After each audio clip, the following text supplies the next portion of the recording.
All right, welcome to round 3 of the Thursday Nighter. Thursday Nighter is a 90 plus 30 5-round tournament this month, USCF rated, at the Chess Castle, Minnesota. We have very strong field this month, and also definitely want to plug the broadcast from this past weekend. We had Roger Hale Chess Celebration, extremely strong players. We actually had National Master and Grandmaster commentators on that broadcast, so if you didn't get to see that, check out the video archives on Roger Hale Chess Celebration and can see some title players commentate. I'm going to pull the stream up here on my phone so I can read the chat.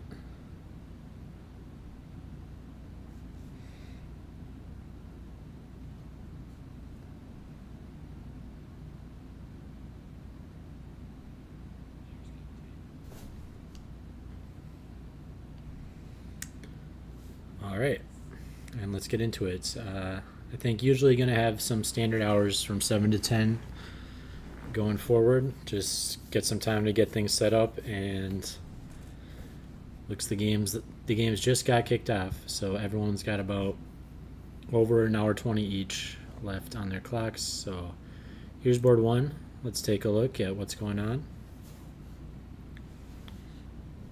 So we got Connor against Thomas. So this is the camera board that you can see in the video feed. Board 1. Thomas right now 2 out of 2, and Connor 1.5 out of 2. So we got a French defense, and Connor already mixing it up with f3. So definitely not a positional move against the French. You can see this is already played in 4 master games, all losses for white. So Connor mixing it up early, playing something pretty dubious but getting Thomas out of his comfort zone. Thomas plays pretty normal reaction. Engine for some reason really likes d takes e4, even though it seems like it's kind of playing into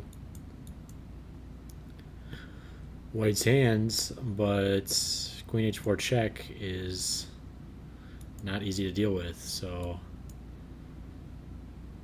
yeah, maybe got a little scared off on d takes e4, but you know, I guess a more reasonable variation would be moving your king. So we can see why this is such a rare variation. So Connor taking a huge risk here, but didn't get punished for it. So Thomas instead electing for something more normal. Connor just developing, and c5 still. Thomas is playing normal positional chess, getting some nice advantage here. c3, of course, reinforce the center. Knight c6, all normal French moves. Okay, both sides are just developing normally, but black getting pretty big edge here already. And so Thomas playing this pretty well. Didn't take advantage of his d takes, f takes, queen h4 check, so that goes to show, you know, the reason why you don't play f3 against the French is because of that queen h4. But interesting choice by Connor. We'll see how this plays out. It's probably just going to be a game here. But already looking like a pretty good opening for Thomas. So Connor taking Thomas out of prep, but taking a lot of risks to do so.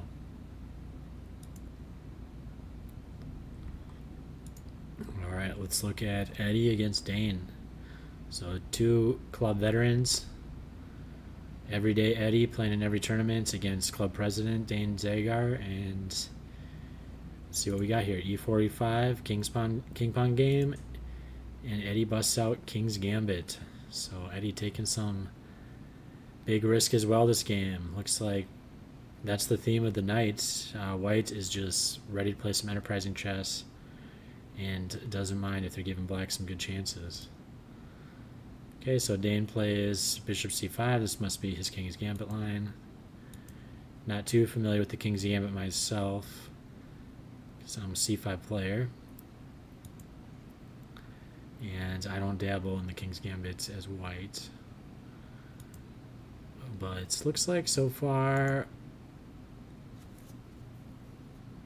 you know, nothing too critical on either side, but still well within, you know, blitz games. Okay, White building a big center. They're playing like a positional King's Gambit, you know. Now it's just turning into a normal position, so kind of funny. But we'll see how this plays out. I mean, he's going to have pressure on this diagonal if he castles kingside, so I can see why Dane likes this. You know, he's just going for a middle game. We're saying, okay, I'm just going to go for your king safety.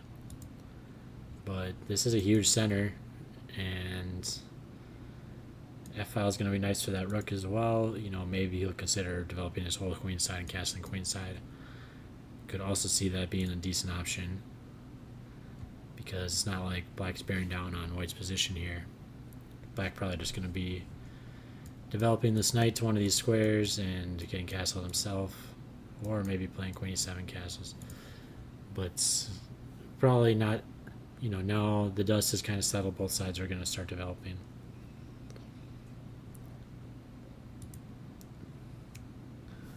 Alright, board 3, we have in English Roberts, known for his enterprising openings. So are we going to have crazy openings by white players on boards 1, 2, and 3? Let's see. I mean, it's a pretty good chance with Robert here. So knight f6, pretty standard so far. Oh, 2 f4, up, already done. Got, you know, is this like the crab, I think, or the, no, not the crab, but, you know, it looks like a crab. It's got pinchers here, but this is definitely out there. c4, f4 by Robert. So on boards 1, 2, and 3, we got out there openings by white.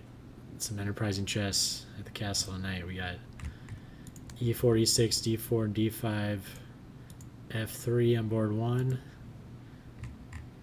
We got King's Gambit on board 2. And on board 3 we have c4, knight f6, f4. So pretty interesting. Okay. Oh, queen a4. Wow. You know, Robert not really following the positional rules of chess. You're supposed to take the center, develop all your minor pieces, knights before bishops, get your king to safety. f4 kind of compromising king safety, and not doing a ton. Also, it actually weakens the second rank as well later, in case black would ever get a heavy piece down to the second rank. They can definitely participate in a lot bigger way if that pawn's not in f2. So this is kind of anti-positional. Bring the queen out early, anti-positional. And Chris maybe looking to potentially get a good position out of the opening. These dubious openings are kind of dubious for a reason. But c6, okay, bishop d7, a little more accurate. Oops. Okay, b4, just going for it like a queen supported minority attack. Okay, b5, pretty solid. Engine likes it. Just saying, what are you doing with this pawn? That's a tempo on your queen. Okay, and black has already taken over the initiative, snatching that pawn. So okay, also makes sense. My tactical vision kind of low here. You know, a big point of b5 was just to deflect the queen off the defense here. They can go here or here. So pretty crazy that Robert actually goes for bishop c2 or queen c2.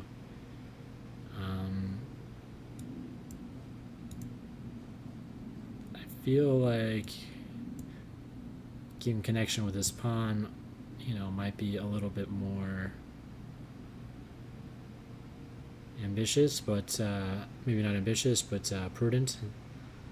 But Robert always goes for maximal piece activity, so now he's seeing this in the air in the future after this knight develops. So that's what he wants to do, even though this is the next piece he wants to develop, and taking a pawn while developing the piece that's going to help you castle is going to be very nice for black.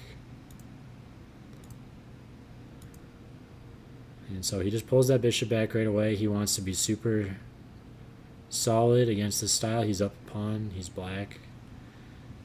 And he knows Robert's an excellent calculator, so I don't mind this at all. Now black's just going to develop normally and be up a pawn. Probably something like castles, bishop. Oh, I mean, the knight kind of wants to use that square too, so maybe bishop, knight.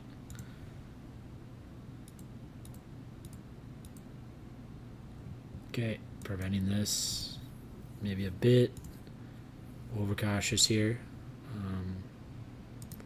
White not solving their development at all. None of these pieces are developed. All their pieces are on the back rank.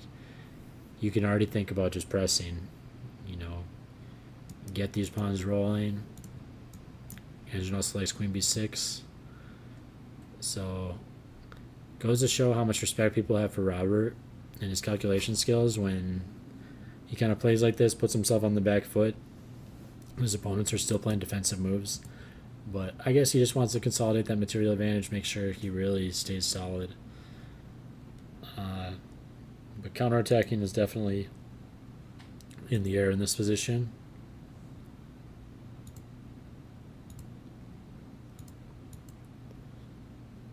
Okay, so reactivating the knight, making some progress. Gotta get this bishop developed in castle though. Okay, and now he's just going YOLO for this king. Makes sense. He's gonna get rook g1 in. This is already looking really scary though. Yeah, computer already likes d4. And look at Robert's time usage. This is crazy. You know, this is one thing I feel like Robert definitely needs to fix. He is 127 on the clock. Playing moves like g4. Like, this move requires some pretty serious calculation. I mean, I guess he's just playing with plans, but, you know, d4 minus 2.5.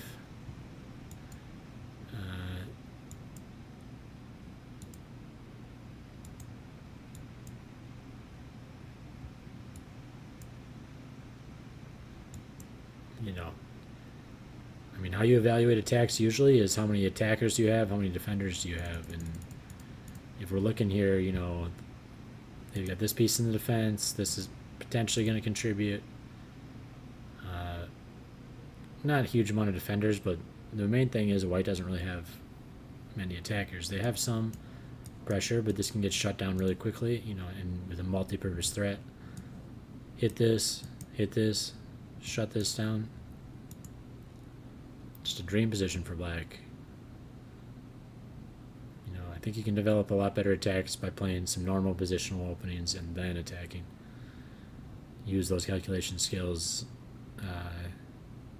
with some actual moves to find. So 94, okay. So d4 is what the computer liked.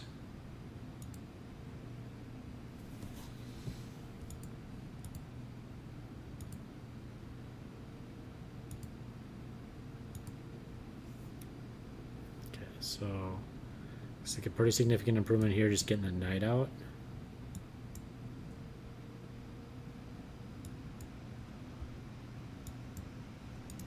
Coming with tempo.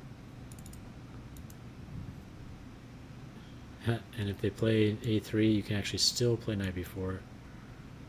Because if you take this guy, this is just going to be lights out. Tempo on the queen.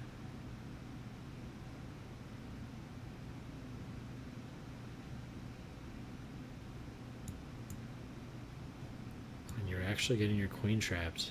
How crazy is that?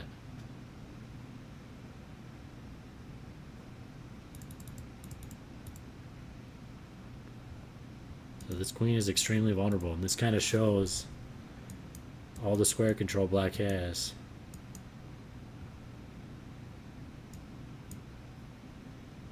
Like, this queen almost getting trapped on his own side of the board because he's conceded so much space and so much territory to Black. Crazy. But Black opting for queen a5 makes perfect sense, trying to hit a2 pawn. And coming in, so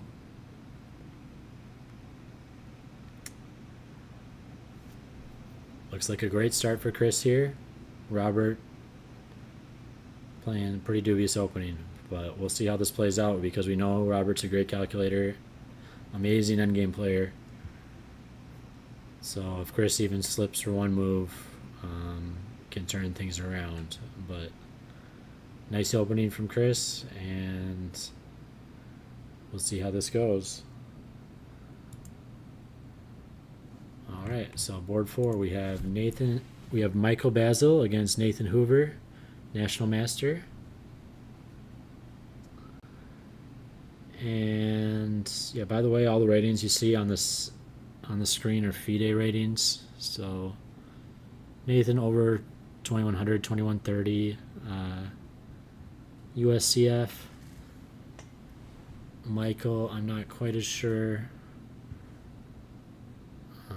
Let's see if we can actually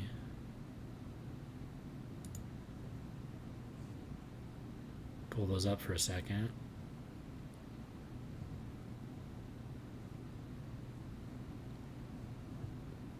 That's not worth it. But I was going to try to pull the standings up to get everyone's ratings, but yeah, we can do it.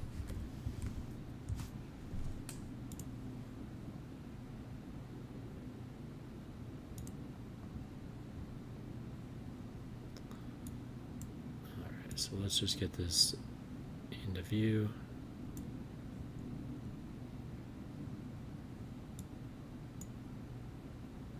It's not going to work, I hope.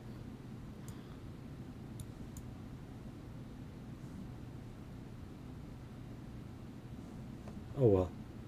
But Michael is 1886 USCF.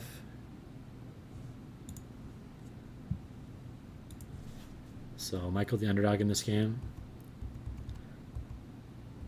And Nathan kind of showing that, playing his Alvin counter gambit. He plays this now and then, but a bit dubious.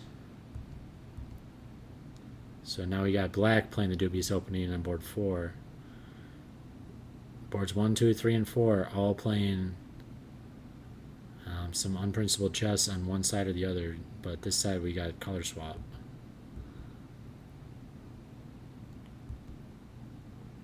Alright, B4. So engine here likes E3, just undermine this immediately while potentially getting developed. But B4 also not bad. And B5, yeah, knight C6 is definitely not just asking for B5. Because you can't play knight takes C5.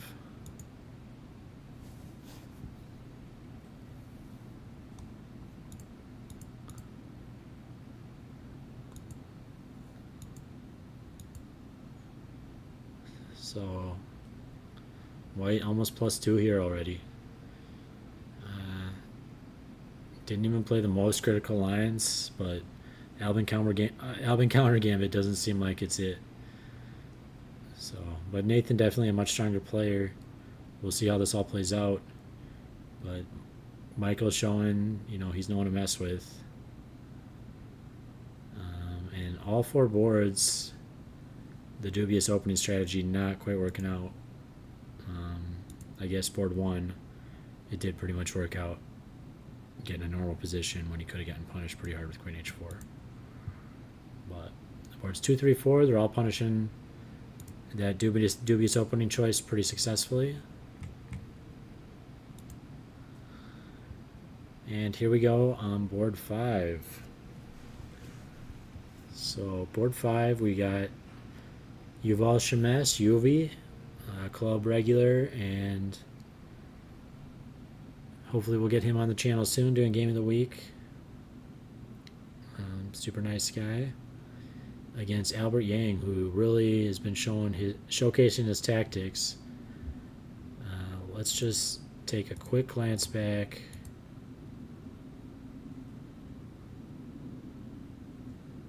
At last week's game between Albert and Arvind. Arvind, one of the strongest players in the club, over 2,000, and plays even higher rated than that in weekend tournaments. It seems like upsetting Masters. But Albert last week had this spectacular knight takes e5 and took down one of the best experts in the club. So Albert definitely showing he's an up-and-coming junior talent. So let's see what he's got in store for UV this week. Playing on a pretty high board with that upset on Arvin last week. So it looks like we got our London system. Yep, UV, trusty London. He's pretty much London expert of the club. And Albert just going for solid counter setup with queen b6 opposing. You know, apparently Engine doesn't like this though. It's going to tempo the queen and force him to take, which is favorable for white. So Engine here likes queen c8 and b6. So not going to pretend to know all the nuances of this position myself. I play bishop d6 and c5 in one move. I feel like you don't really need c6 against the London. It's not the Catalan. They're not going to put their bishop on g2 and give you that pressure.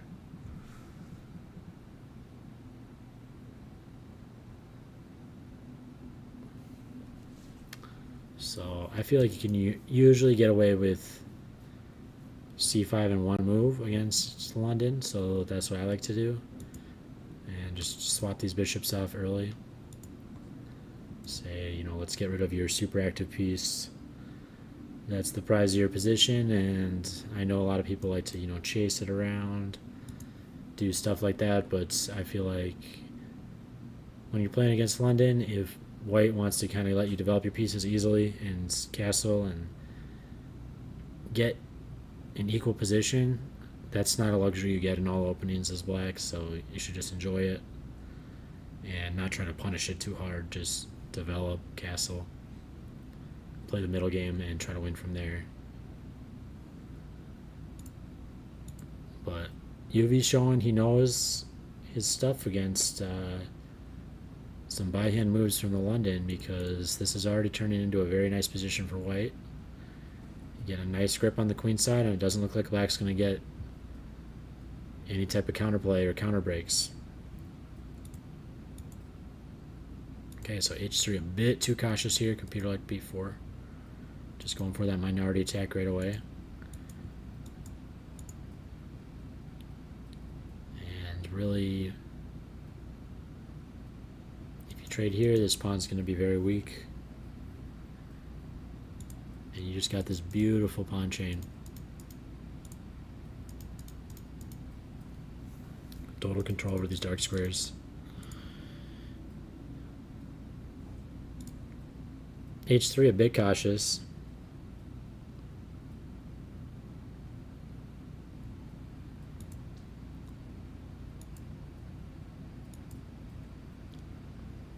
Okay, jumping in makes sense. I mean, you could consider breaking here, but this, I guess, would be a total disaster. Shows my positional skill. You know, plus just here is good for white, but computer just loves bishop a6, bishop b7 coming in. So white already experiencing, or I mean black already experiencing some pretty extreme problems on the queen side. So maybe Albert kind of showing some huge tactical strength, but might be kind of suffering here, lacking some space in a positional game.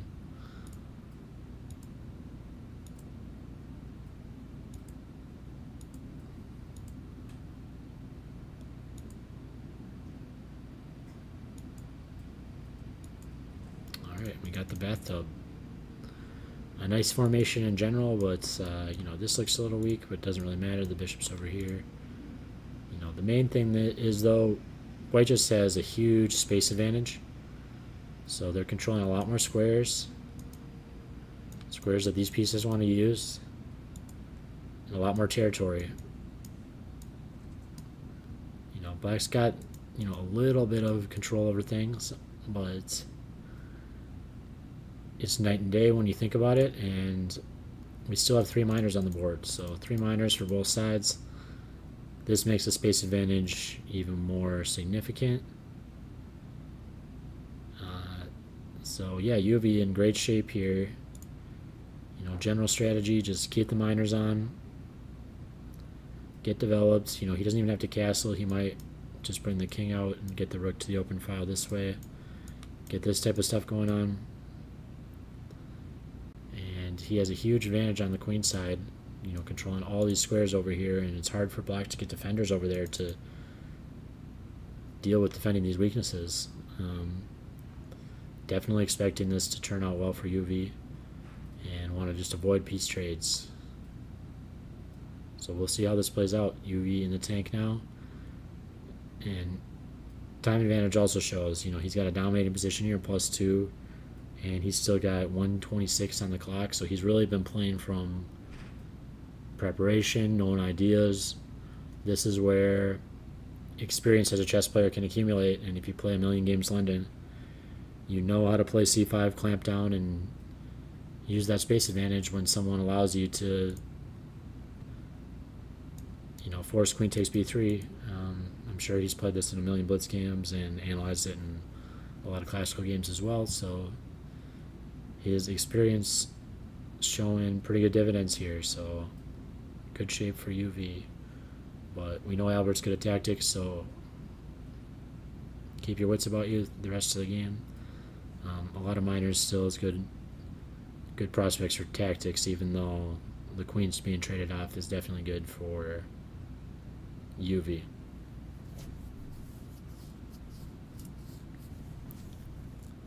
All right, we got Michael against Arvind.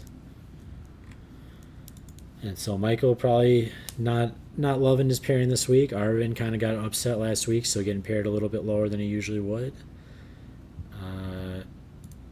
Michael is an expert himself, so maybe not hating that as much as I thought. Michael, expert, rated in the 1900s right now, but generally in the expert range. And Arvind, expert, currently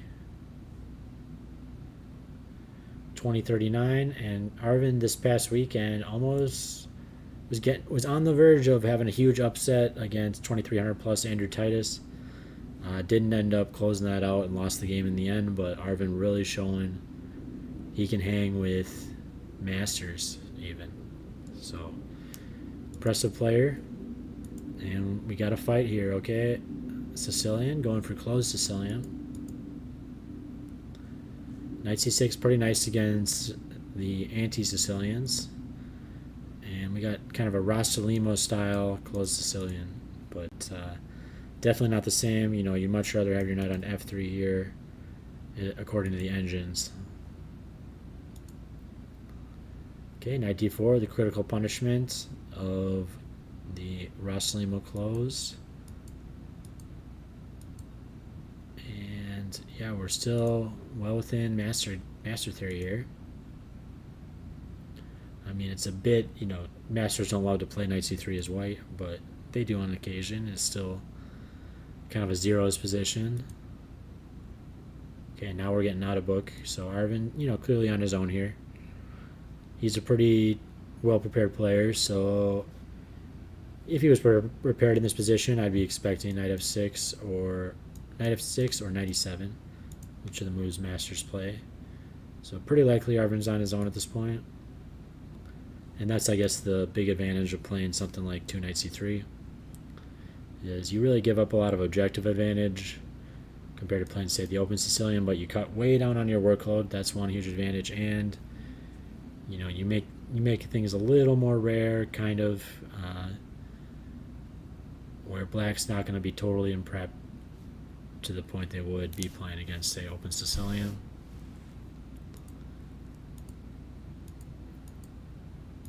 So all normal moves so far.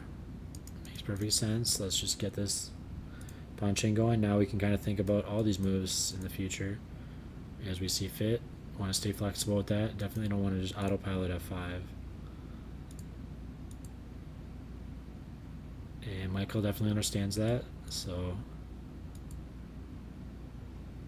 all right, knight c6. Kind of weird. I guess he doesn't want him taken twice on d4. But Honestly, with how black reacted to this closed Sicilian, I'm liking white. Just because we still have 4 minors. And, white kind of controls 5 ranks of space and black controls 3. So these pieces are going to kind of get stuck on each other a little bit, and I can definitely imagine this type of stuff coming, which is clearly what white wants to do anyways, even though he castled king side. It's even nicer when you castle queen side, and then it's just obvious that's what you want to do, but white's got a nice grip on the center, and you don't have to worry quite as much about your king safety when you have a big grip on the center, because it's hard for those pieces to activate and come towards your king if they need to move through the center to do that, and that's clearly not going to totally happen at this point. So, going to be interesting how this game plays out. Still very zeros position. But at this point, yeah, I mean, computer even likes d4, and I like that too. If black's going to kind of play timid moves, pull this thing back. Okay, now let's play an open Sicilian, why not? Always kind of nice to convert into an open Sicilian and play against a backwards pawn when black's not still in their critical prep. So, interesting game on board 6. It looks like we have 7 boards tonight total. So we got 8 boards at the club. Very lucky to have all those boards. Thank you to the generous sponsors of the past who helped fund all these boards. Really enabled this whole stream and help us get a nice professional environment where all these games get recorded. If you want to play, if Connor wants to play, for example, e4, e6, d4, d5, f3, right? People are going to see that. This game's going to go into our mini database, and this is obviously a one-time weapon for Connor, because anyone who's being studious is just going to see, oh, well, if he tries that against me, I'm going to do this. And so it just makes for a lot more professional environment where, yeah, you still can try these surprise weapons, but you're not going to be able to spam these over and over. And encourages just some pretty serious chess.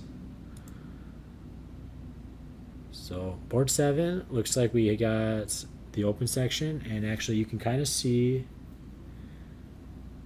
I believe you can see these players in the background of the camera, so kind of to the far distance. I could be wrong on that though.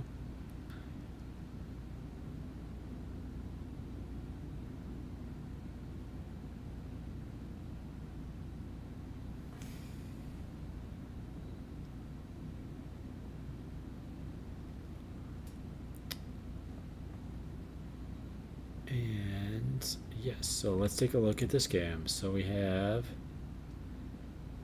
Vincent against Thaddeus. So Vincent, d4, knight f6. So nice mainline Nimzo. Okay, great. I play Nimzo as black, one of my favorite openings. So it's like a nice choice by Thaddeus. And queen c4, queen c2 is the most topical super GM line. 4 queen c2, 4 e3, the 2 main lines.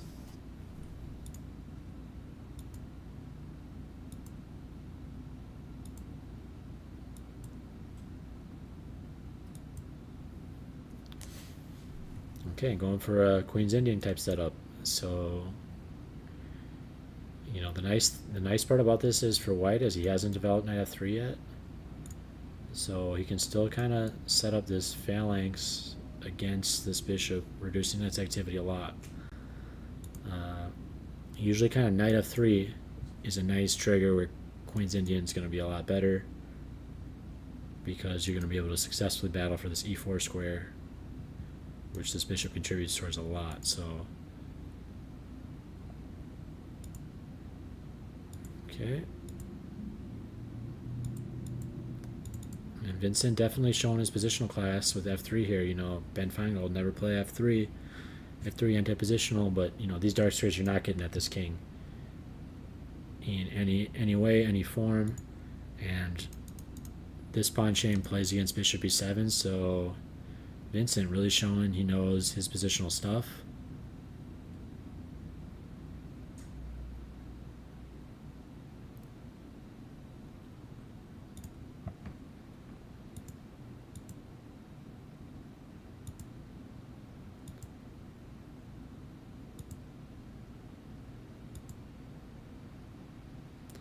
Pretty normal.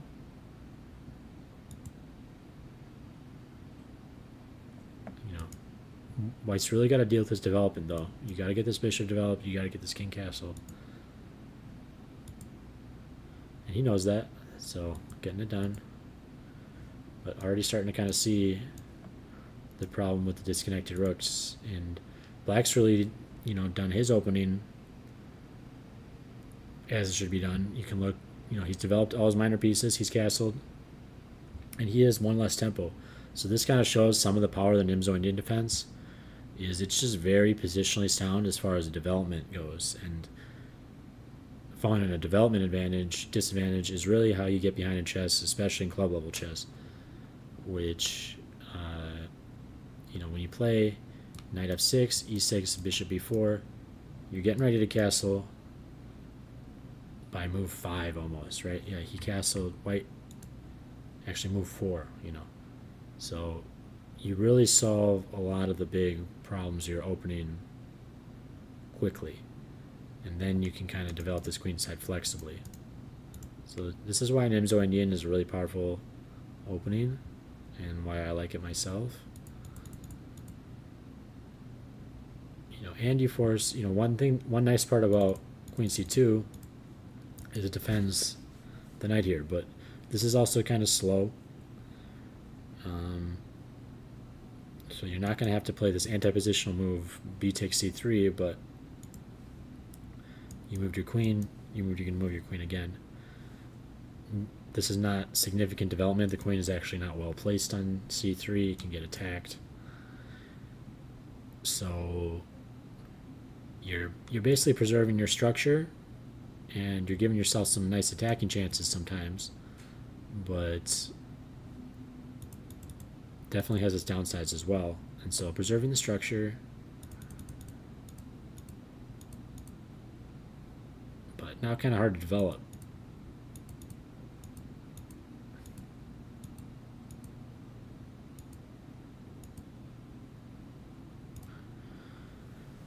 Alright, and it looks like rook c8 is the first big mistake by Black.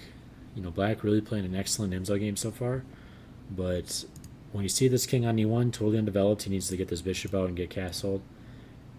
It makes perfect sense what the engine likes here, which is c5. Let's just break everything open. Let's get as many lines open as possible, and let's get at this king as soon as we possibly can. So if he just tries to get developed, it's like we're coming at you before you can finish all this development, because we have so much pawn tension going on, and we're opening lines.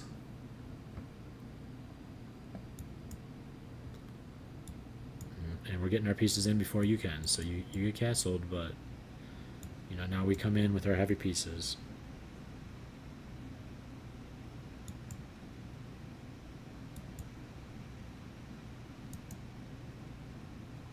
And this is also multi-purpose, defending this.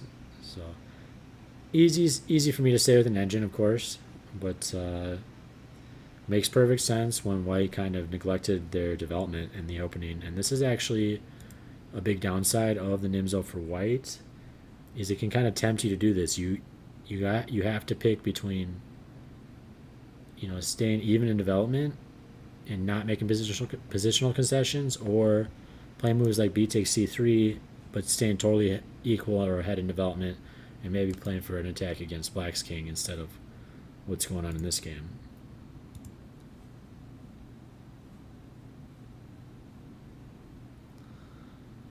So looks like rook c8 was a mistake, because it's allowing White to kind of catch up on development because it's slow. But he had the right idea. He just wanted to prepare it. He wanted to get that last piece into the game. And honestly, rook c8 was what was coming in anyways, so it's hard to blame him for that. Okay, but rook e8 back seems to be kind of going back in a weird direction. So not totally following rook e8. At this point, I feel like, especially he's got 113 on the clock. It's time to tank and really just calculate all these captures and the resulting positions. See what do I like.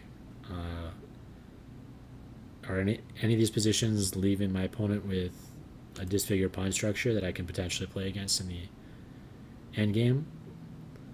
And from that perspective, if you calculate all these, it looks like engine like c takes d4. Okay, let's just say he takes back. Yeah, now we can see we're already crippling. Giving him 3 pawn islands and some isolated pawns. So, what they're going to want to do is probably capture this way so they can at least keep a symmetrical pawn structure. But now we're kind of getting this bishop unleashed. Still blunted by this pawn chain. This was definitely a good positional move earlier. Never play f3 is kind of a joke of a rule because you always want to play f3 against a Queen's Indian bishop.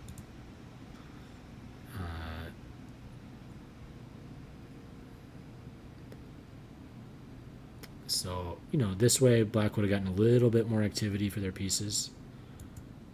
So rook e8, kind of a step in the wrong direction. And just playing a bit passive and saying, I don't know what's going on here, but let's see. So definitely going to be an interesting game, though.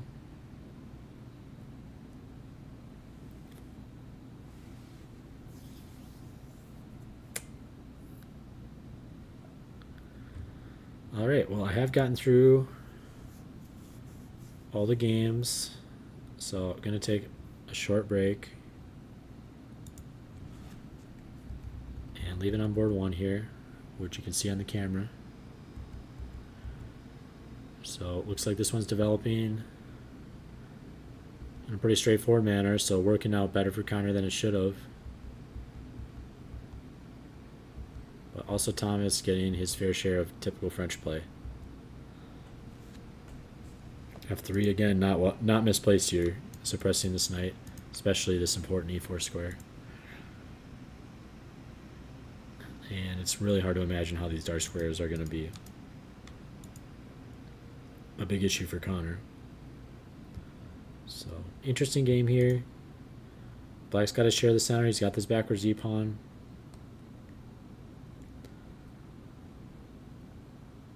Not sure how this one's going to play out, but still got to solve this bishop.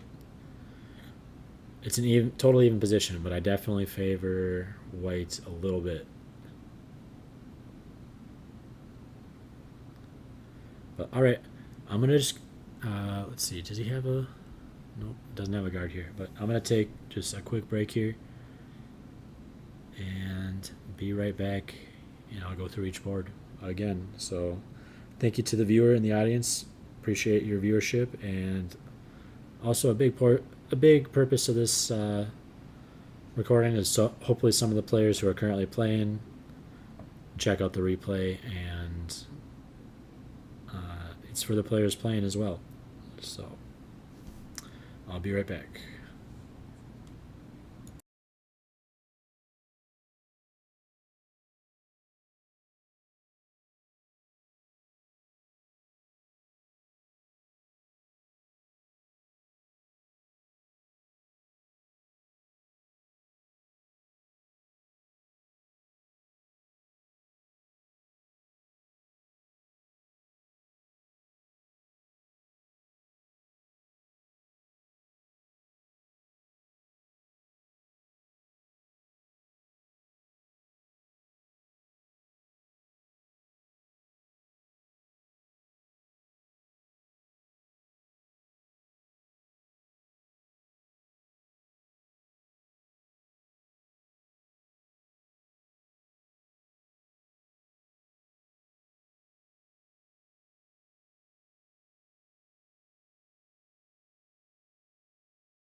Alright, so pretty even position here on board 1. Let's just keep moving. And also pretty even position here on board 2 despite the King's Gambit. So everything's starting weird but ending normal.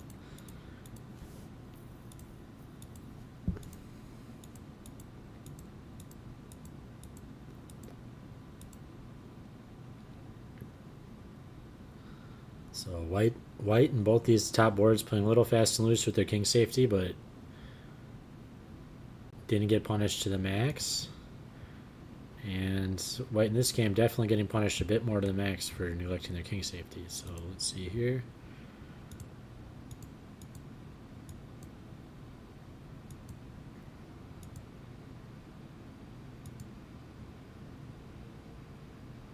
Alright, so yeah, it's hard to see what white's got in compensation for this extreme king safety issue. Because black looks like he's very well developed.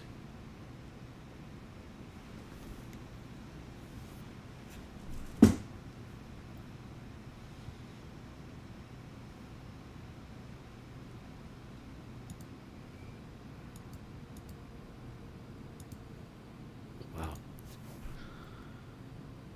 So it looks like h takes. This is a very difficult position.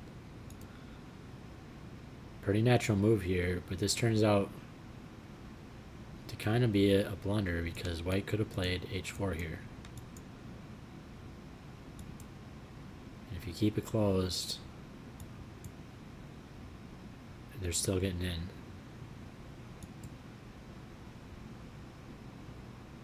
So queen e5. You've got 6 minutes here. So you might have thought about h4. But h4, big improvement over queen e5.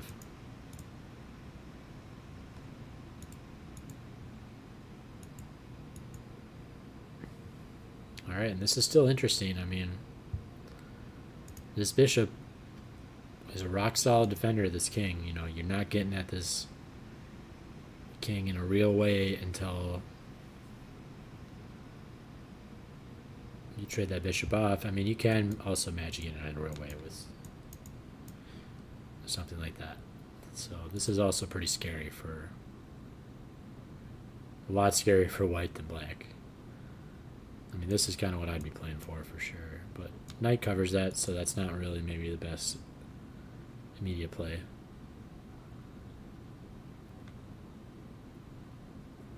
You get to calculate this every move too. That's nice. This king's just exposed.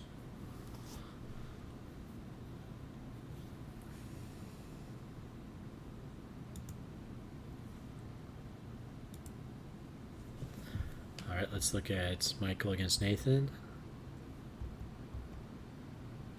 Okay, some pretty positional moves so far here.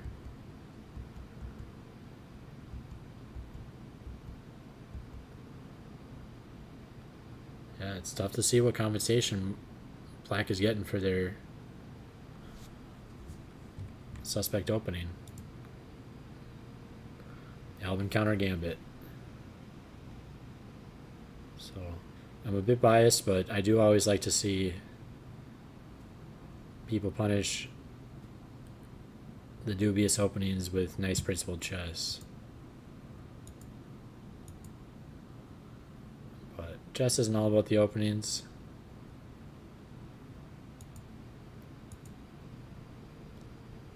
But white looking into a great spot here. Just up a clean pawn like black gambited for no compensation.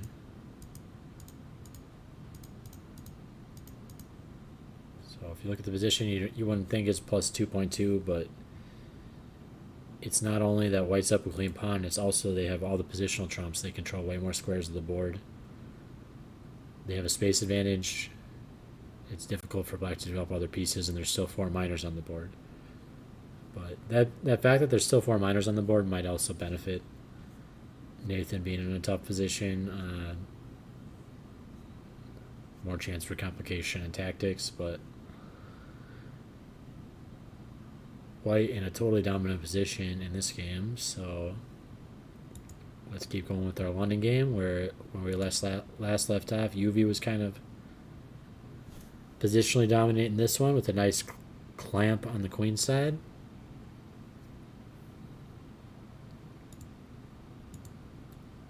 Okay, so he does go for king d2 instead of castling. He's just gonna get developed this way. Makes a ton of sense. The queens are off the board. You're not worried about your king safety anymore.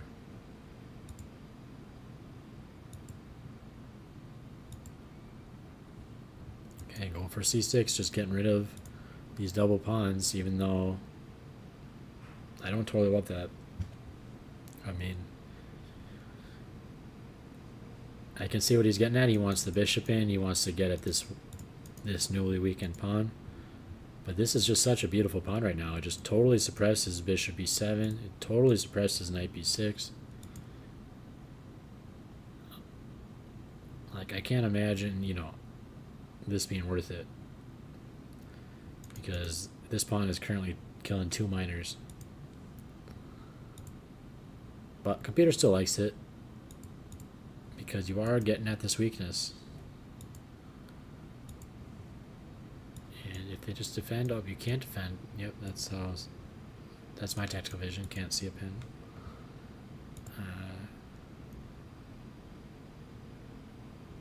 Okay, so he just decides to give it up. I guess here, okay, this would be a big threat. So, get some tactical counter chances. He attacks the bishop. Pretty strange. Let's see here. What's this?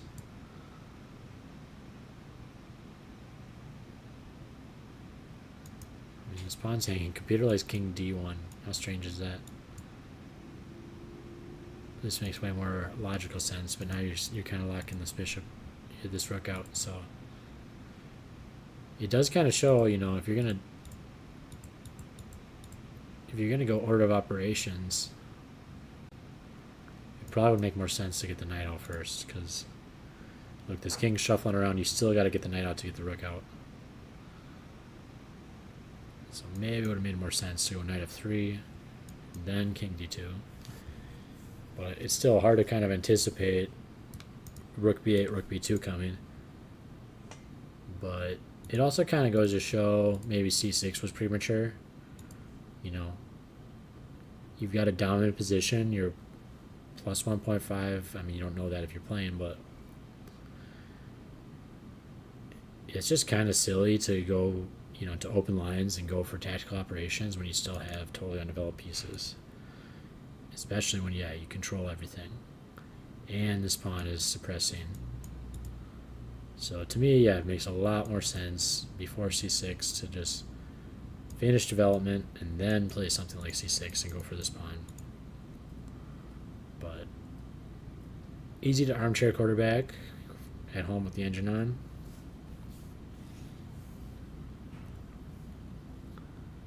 But I am a stickler for piece development, and I couldn't stand being undeveloped this long. So yeah, I definitely wouldn't consider c6 in this position. I'd be just playing knight f3 autopilot. Which, this is actually what the engine likes. These are the best moves in the position. So, positional chess isn't dead.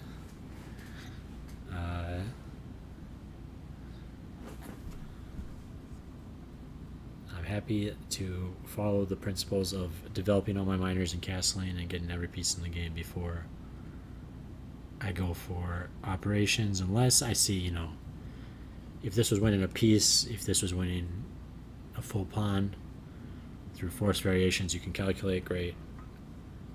But it's clearly not winning a full pawn, even knight b6 defending. I mean, obviously, I keep saying knight b6 when it's pinned, but I guess this is foreseeable. So allowing a bit too much counterplay when you had a totally dominant position. But still, white's got a good position. Especially when black's a little bit timid, doesn't come in.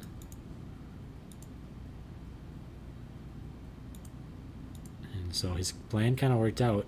He just grabbed that pawn. Engine liked here, and fork. Engines are good. So also showing this piece is a bit vulnerable. Loose pieces fall off. But man, that's a difficult move to find in a game. But you start playing those moves and people get demoralized and resign. And it's totally findable. It's like an engine move, but if you're sitting there and just calculating all the checks, captures, threats in the position comprehensively, like, you could find that. And if they take back this way, now you have taken here protecting, and this is pinned, so they can't do anything about it. Now you're going to liquidate. Up a clean pawn for no compensation. Get this rook in the game. Just get to conversion mode. You still have some weak pawns to pick on.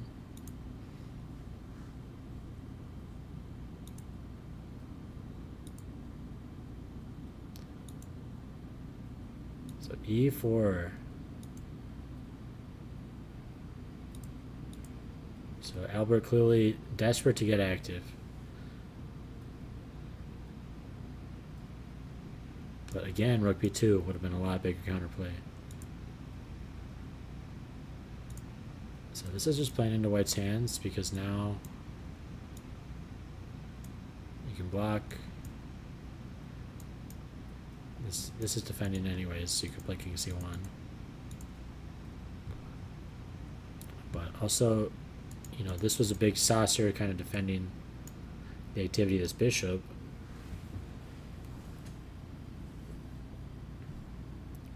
And now this bishop is getting a lot more activity.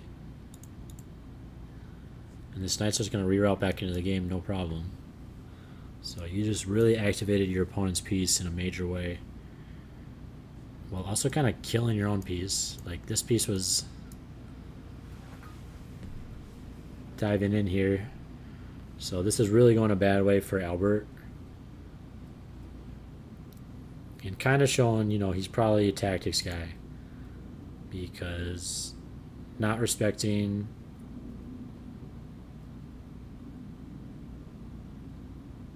the activity of this piece for sure, but also the activity of this piece. So kind of a double positional blunder.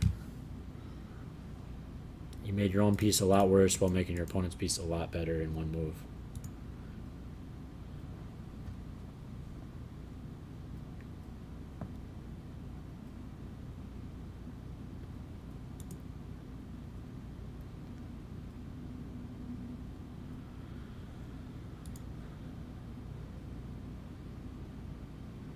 Alright, so white getting it going on the king side with this nice pawn chain.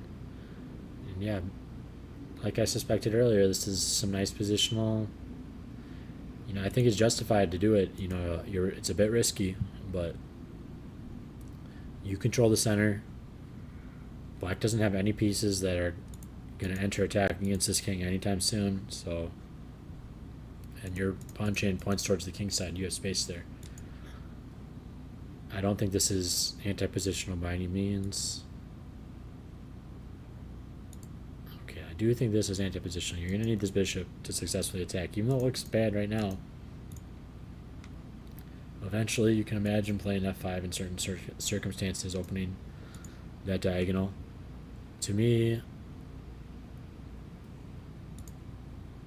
something like bishop a2 is just an auto move. This bishop dominates the knight. It controls both these squares, right? It's far away from the knight. You want to be 2 squares away from knights like this. It takes them 3 moves to get to you. Let's just imagine 1.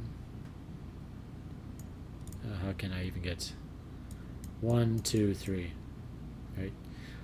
So the only better one is, yeah, these knights are really far with each other. They take 4 moves to get to each other. So this is plan A.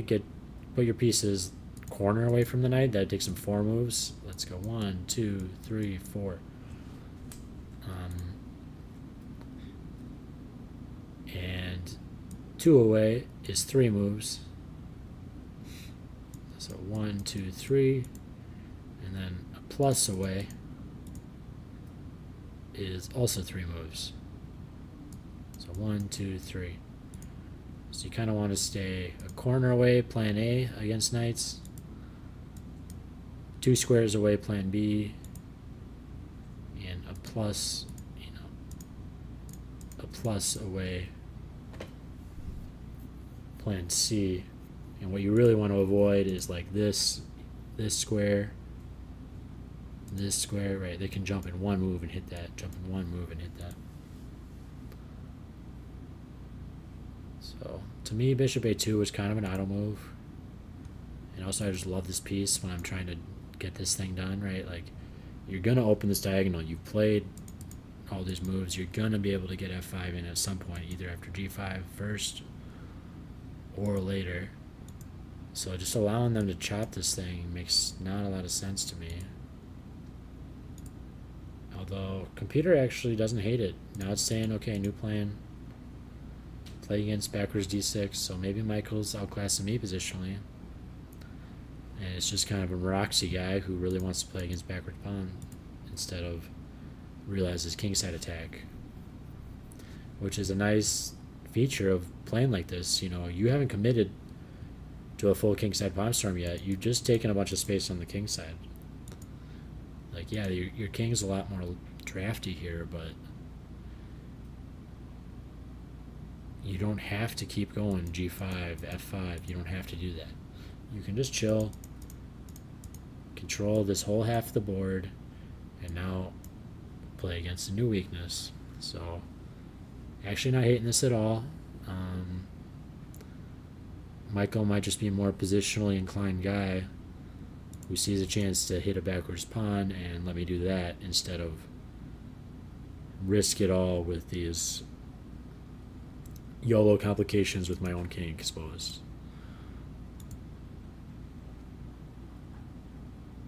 So Arvin just continuing to develop. This game definitely favoring white, huge space advantage, and backwards pawn for black with a nice clamp on the break he'd like to make. But, you know, it's not decided yet by any means. Can also, this seems like a pretty big positional threat, by the way, you know, pushing black back even further since he doesn't have this square because of knight. So, I love white's position, but I wouldn't be counting black out yet, especially since we know Arvin's a pretty strong player.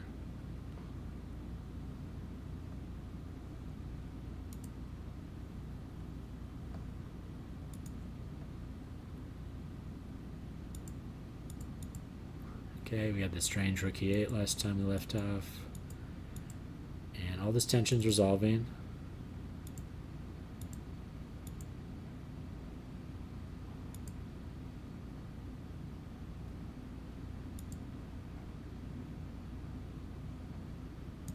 Computer likes tempo move, developing the rook to an open file with free tempo.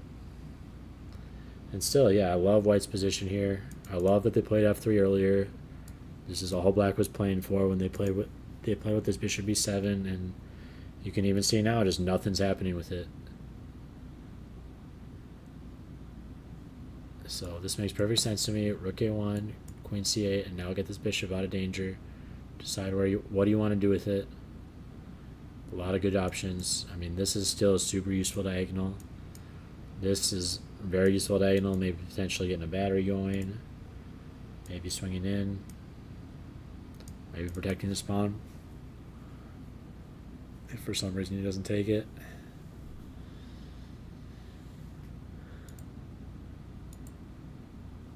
So, love white's position, and also love that white has the positional class to play f3 earlier against Queen's Indian. So, Vincent's very strong. Yeah, no, this isn't the board in the background, by the way. They're on a different board. I was recognizing the wrong people. So, but this is a board from the open section, and okay, he just plays bishop g3. He doesn't get the intermezzo in, but it doesn't even matter really. Position's looking awesome for him.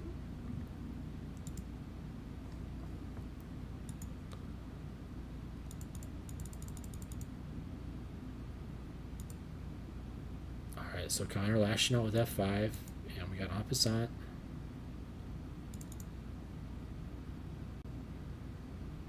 Okay, en passant, quite the error apparently. I mean, it's easy to see why you want to do this. You want to keep the activity of this bishop, but apparently, it's a lot harder for black to develop in this position than white if you just ignore it and just castle and just say, well, how are you going to develop your pieces now?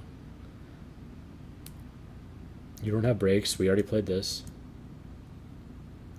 So, very nuanced thing. I'm not claiming it. I'm not claiming that I understand it myself, because in my own prep, half the time I en passant, half the time I just ignore it. It seems very, very position specific. So definitely not going to fault Thomas for playing en passant here, but Engine did like just ignoring that thing and saying, okay, I've got a giant space advantage and you're not going to be able to actually properly develop your pieces. So sure, you can. I'll just deal with the fact that this bishop no longer has attacking activity, but now I have a space advantage and piece activity.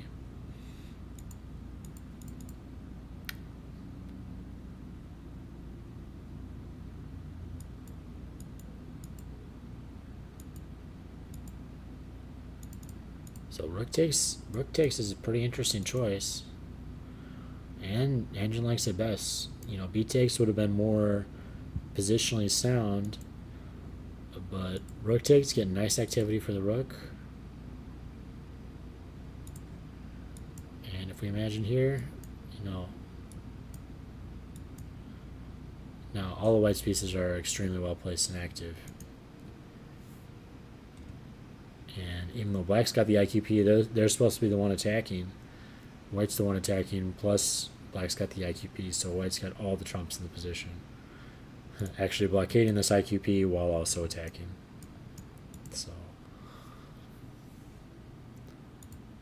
some nice calculation by Connor to play rook takes c3 and not just autopilot b takes c3 like you might in a blitz game.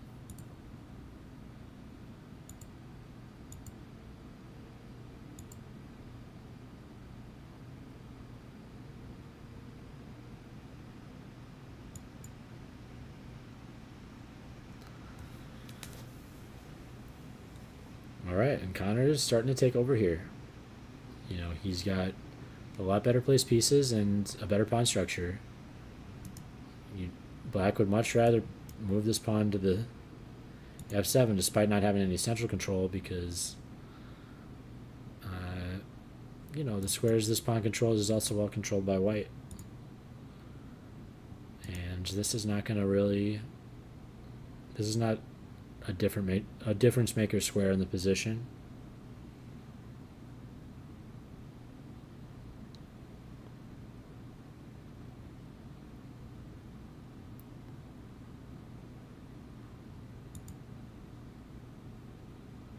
So yeah, definitely favoring white here.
Alright, let's take a look at board 2. The King's Gambit. That didn't turn out so crazy.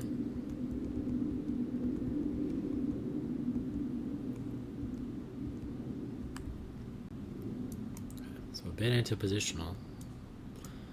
This is doing a great job shutting this bishop down, so I don't really like that move.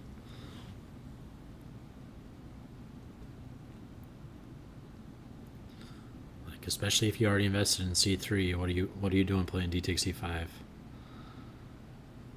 But I guess he's just saying, I'm gonna keep that pawn.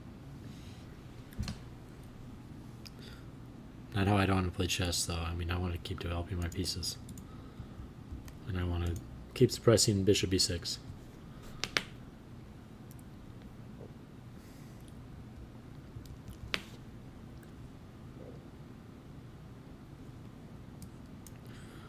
Typical maneuver, anchoring e5. Bishop f4, anchoring e5 is very strong in general if you can preserve this pawn. So that's his game plan and what he's hoping to do. But now this bishop is pretty active, and this is coming. Will be a bit difficult to get this knight developed, but can you even imagine just gambiting a pawn?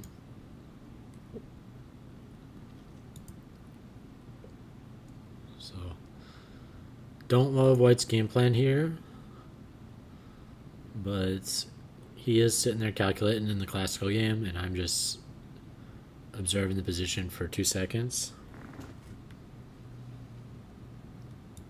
Engine like bishop g5. And just kind of weakening these light squares a bit. Continue developing.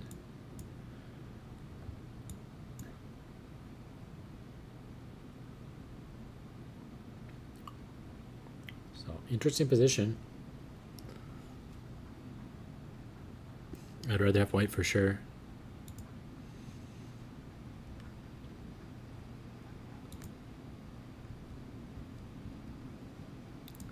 Okay, bishop takes e4.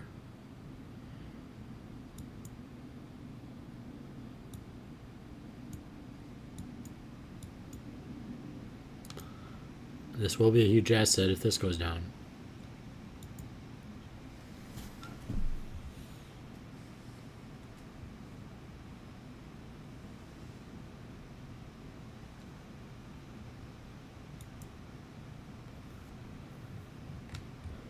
Alright, so we have a crazy c4 f4 game.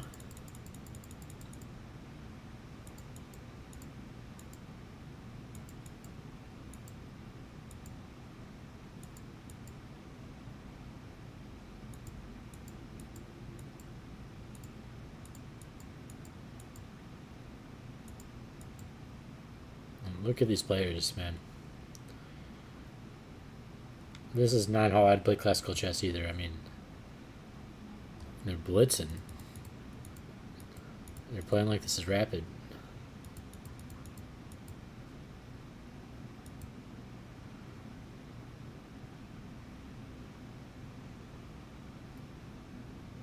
Oh, I guess they're kind of even. So, maybe exaggerating a bit.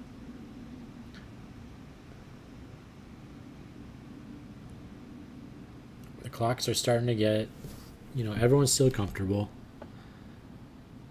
Thomas in the biggest time pressure right now on board. Or actually, Eddie in the biggest time pressure right now on board 2 with 33 minutes.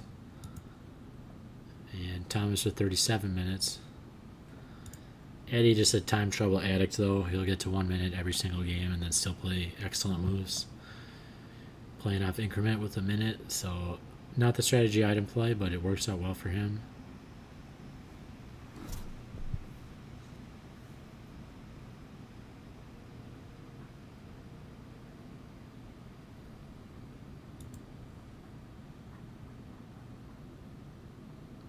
And Robert definitely coming back into this game.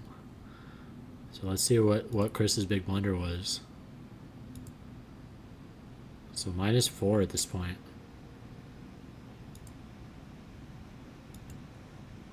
And taking this bishop totally equalizes.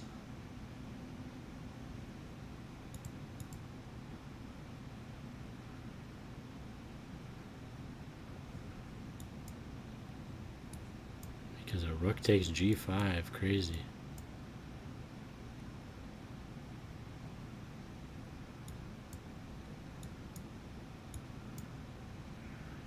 So that's one to definitely remember. If they got this wishbone type or boomerang type pawn structure, you can sack to increase your chance to perpetual. Because if you try to perpetual here,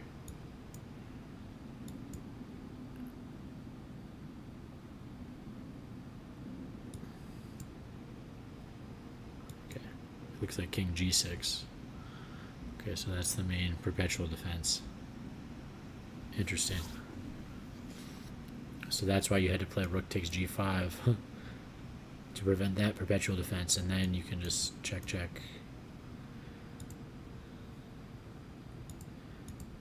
Because if we play rook takes g5, pawn takes check, and now you try the king g6 defense. Now we apparently have knight e5 check. This is hard.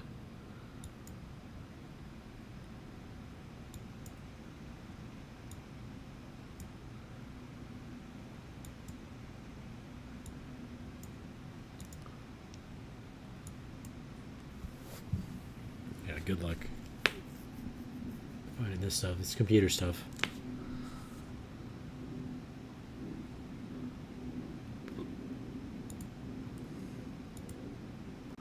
So this is what Robert does. He gets minus 4.5 and then but keeps his pieces active at all times. And as soon as you make a single mistake, it's equal. And then he wins the endgame. But here's the moves computer like better than taking this bishop, because the bishop not actually doing anything. It's totally suppressed.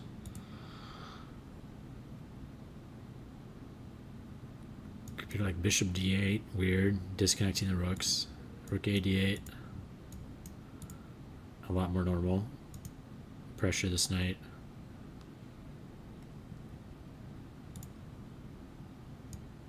Queen d5. After queen trade when we're up a significant amount of material. Fork these.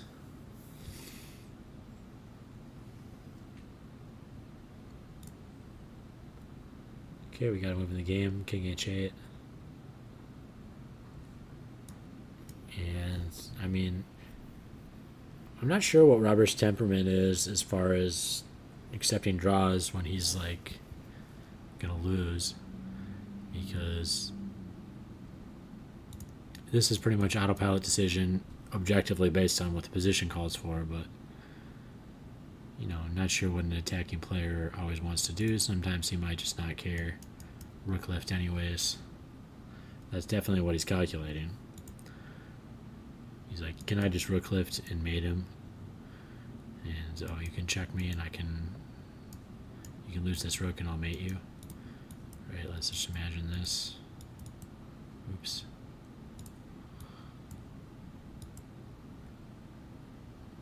Over. And that's what's, you know, that's what he's hoping for. He just wants to calculate this.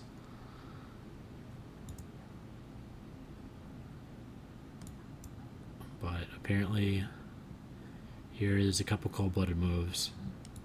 G6. Not claiming to understand that. But apparently a brilliant defensive move. Usually you'd like be opening the 7th rank. But I've literally no idea why G6 is so good.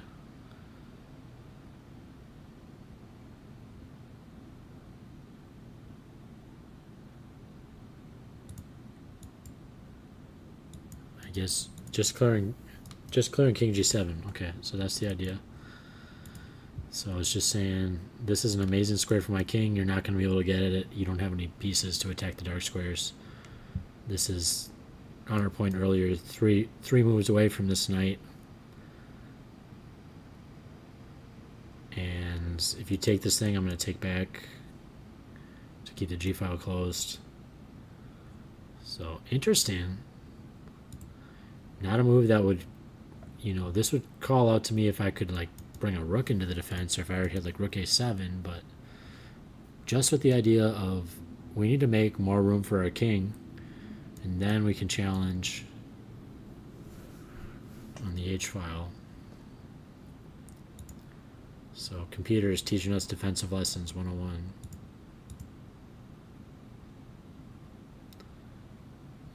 So we'll see what he plays here. Yeah, the position calls for perpetual at this point, but would definitely not be surprised to see rook g3.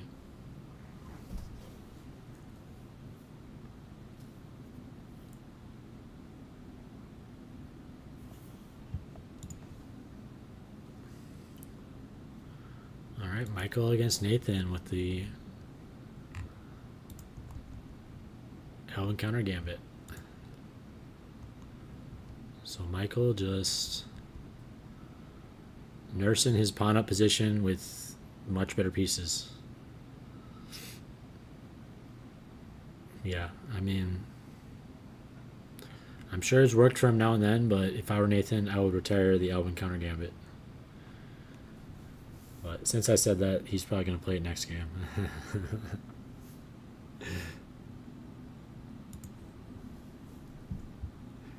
And I'll probably lose to Nathan. He'll play it against me, although I don't think he can. Yeah, I'm an e4 player. Unfortunately, Nathan's not going to be able to prove me wrong by playing Albert counter gambit against me because I play 1e4 every game.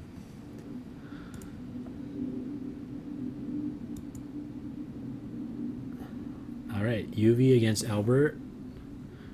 UV had the crushing position, and then he allowed a bit too much counterplay.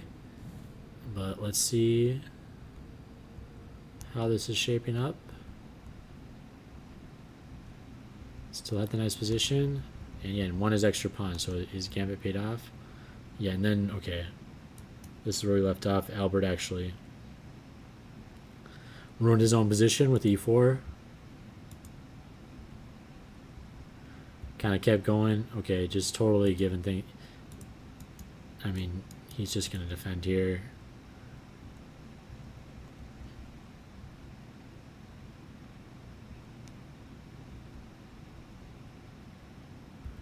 All right, so Albert kind of had this always forward attitude, but the position didn't call for that, and UV definitely took advantage of it with just some nice queenside play. So, nice try by Albert, but definitely rough playing against a London expert who really knows his stuff and just played a nice game. So great game by UV. First game of the night already over. Almost miniature. 24 moves.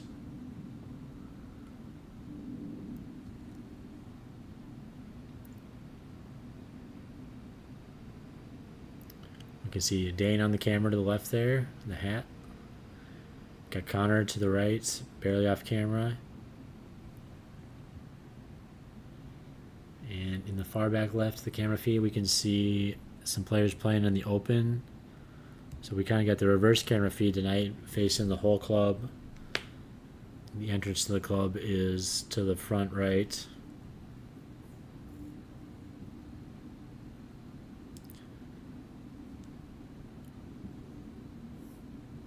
So yeah, thanks for tuning in. And also thanks to everyone watching the replay, checking out the commentary on your own games. Overtime, definitely hoping to get some title players in here as well, talking alongside me.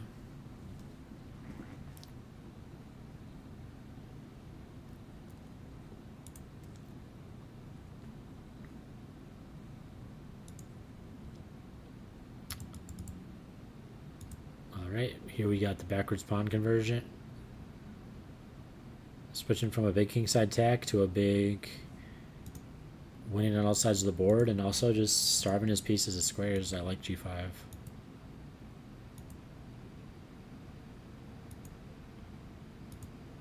So Michael playing this game like a pro. despite two knight c3, not the most pro strategy, but I also totally get the idea. I mean, and look how well it works out half the time. You cut down on so much opening preparation, but you still get good games out of it that end up looking like this. So definitely can't hate on 2 knight c3 too much, even though I'm a 2 knight f3 player myself. So yeah, this just looks to be a one-sided crush so far, but we'll see what Arvin can do. All his pieces are worse. He's got way less space, and we still got 3 minors on. Kind of nice piece, I guess, but just totally anchored.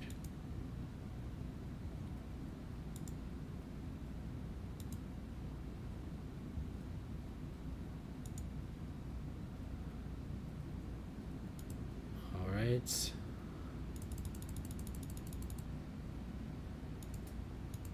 Here we got the mystery Rookie 8, and now all the pawn tension's resolving. Okay, Black's trying to take the center over, but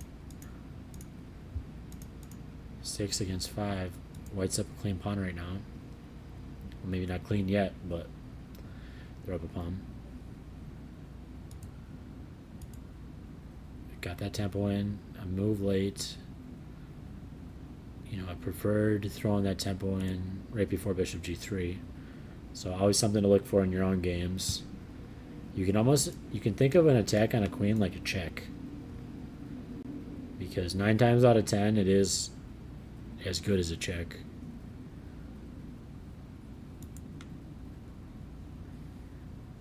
I mean, you can imagine if he had a king on a8, he definitely wouldn't have overlooked rook a1 check before playing bishop g3. But a queen, it's a little harder to imagine that in your mind, but I feel like over time you definitely want to start thinking of queens like kings, because check to the miserable queen can just make a lot of tactics work. You get an intermiserable queen check. If your first piece capture attacks the queen, they just have to deal with it. It just reduces their options so much. But that said, I mean, it's not as good as a check, because they can always, of course, sacrifice their queen for certain lines.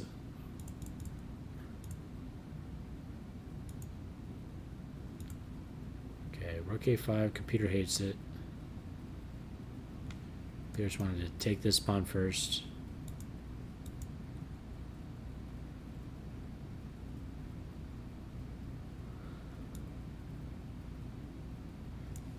Try to solidify it this way, most likely. So we probably want to take this way, right? So they can't get a perfect pawn structure, because if we took this way, they'll just play here, and they're just the happiest they could possibly be with a perfect pawn structure and a protected passer.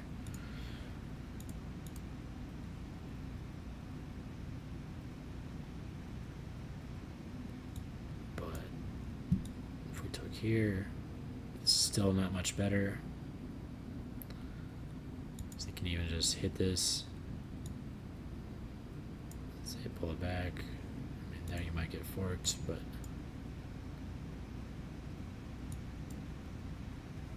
and just play with this passer.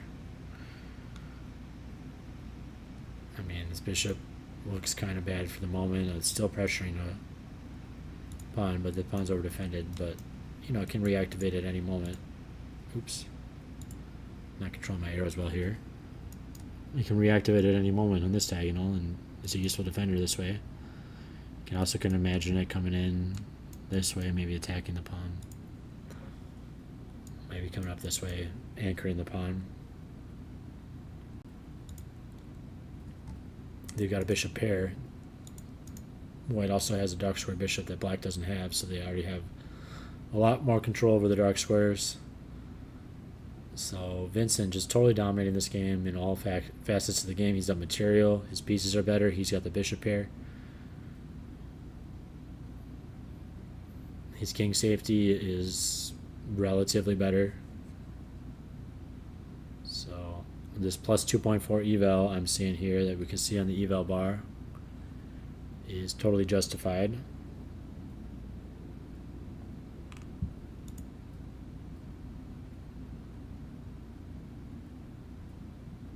Alright, and we'll jump back to Connor here on the main board we can see on camera.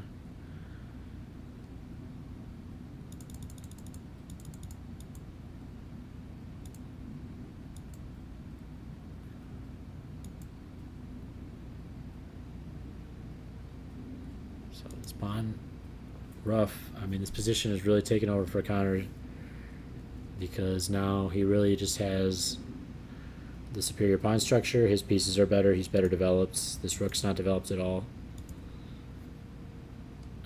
And this pawn is weak. You know, maybe hoping for something like this.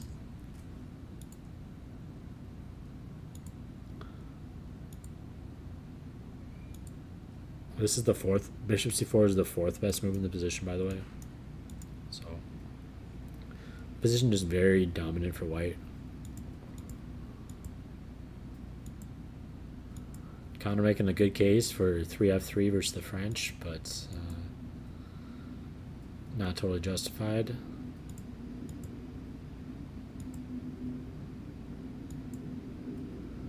Yeah, and here it looks like Black just decided to give up a pawn. You just sacrifice this thing for, from what I can tell, no compensation. And the problem is, Connor is a total endgame expert. So pawn up conversion for him is no issue at all. I wouldn't be surprised to see Connor convert this position against a 22 or 2300. He's just a clear pawn up. He's got the bishop here in an open position. And Black really has no compensation at all, plus 2.5 eval. Definitely expecting Connor to coast this one home, although he will probably take his time and make sure he does it right, because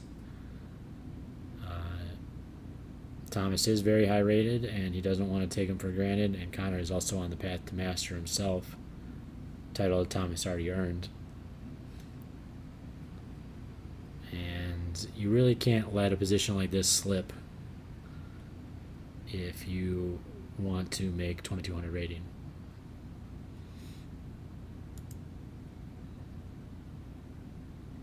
Okay, so totally even but double-edged position between Dane and Eddie in the King's Gambit. Eddie making that controversial decision to play d takes e5. Just, we can see how much of a monster this bishop is now in this position.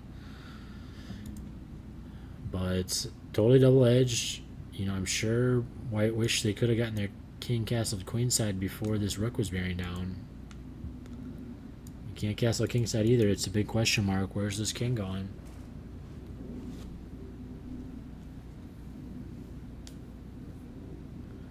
This one's going to have some fireworks, I guarantee it. But I don't think I'd be comfortable on either side in this position, but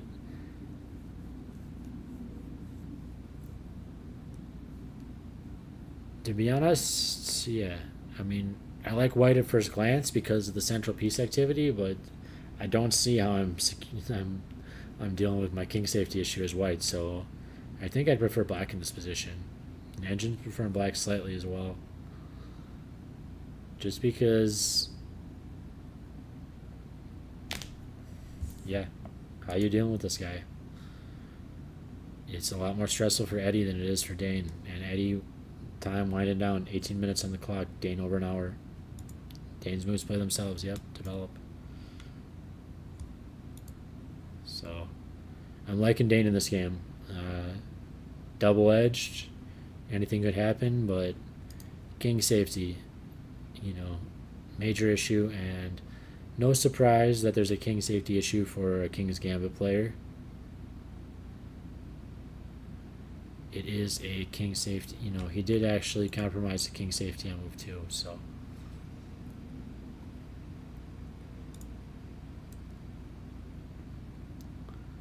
Okay, we got the turnaround. And yep, Yep, not surprised. Rook g3. So position called for the perpetual, but Robert's here to play chess. He doesn't care about the objective evaluation of the position. He's going for that king. He's going for mate. And Chris played queen a1 check. So g6 was the best move possible. Clearing the square for this, but queen a1. Definitely like it. Oh, and Chris just went for the perpetual himself. So we'll see. Robert's tanking on this, but this is actually a totally winning position for black if he plays g6, king g7. So, you know, Robert definitely should take the perpetual. Yeah, he plays here. You're just going to trade the queens. Attack over. So, bit sad for Robert, you know, wanting to play some enterprising chess, but I don't think c4, f4 is the way to do it. Just play 1e4, play some aggressive openings, but you don't need to make it happen move 2. So I think this one's going to be a perpetual. And I don't blame Chris for bailing out for the perpetual when you're facing getting mated, especially against a higher rated player. They're both kind of 2150 rated players, but Chris maybe towards a little bit lower right now.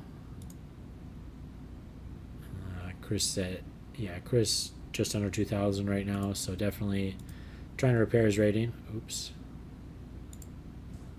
And not minding a draw against 2137 Robert.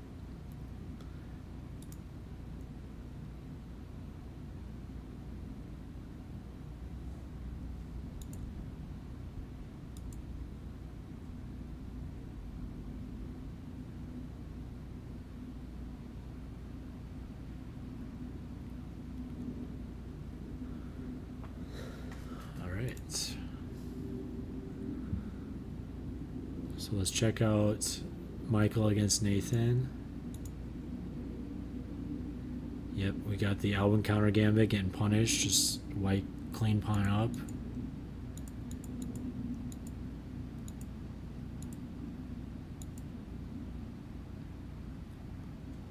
Yeah, black trying to get some play, but top 3 lines all +2. It's just a clean pawn. Black's got no king safety issues. All their pieces are glorious. Pawn structure's fine. This pawn is a total, you know, it's extremely well anchored by white's pieces. Even rook e1 can help it, and it's just controlling a lot of space in white's position, or in black's position. You know, they've got this c5 square to work with, but that's about it. They've got a couple dark squares in their own position, but let's just compare square control here. You know, white controlling bishop, knight, not quite there, not quite there, okay.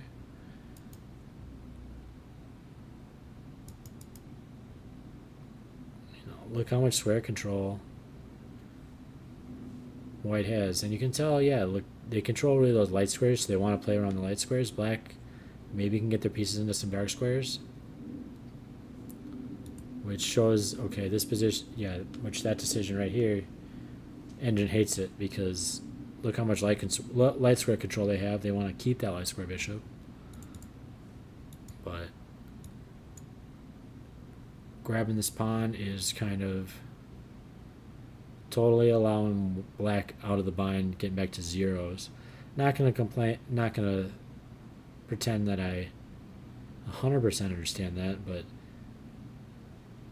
on how this could go from +2 to zeros by winning a pawn. Bit brutal, but it does kind of show how much square control matters when you're dominating all these light squares. This bishop works with your light square strategy. Black only has activity on the dark squares, but I can definitely see myself not seeing the engine eval, being totally tempted to just grab this pawn, so I don't blame Michael at all, but it looks like we're back to zeros, and Nathan's gonna get some pieces, get some piece activity just for one pawn. You know, yep, this is a pawn, but you know, now this rook is open, and yeah, this is still kind of dominated, right? Like, what's this piece doing? So I might be a bit shaded by the engine here because I'd still definitely prefer White's position, even here. But interesting. Yeah, that's one I'd have to ask my coach about. You know, why is Bishop takes g6 so bad? And he'd probably have some obvious explanation I don't understand, ready-made.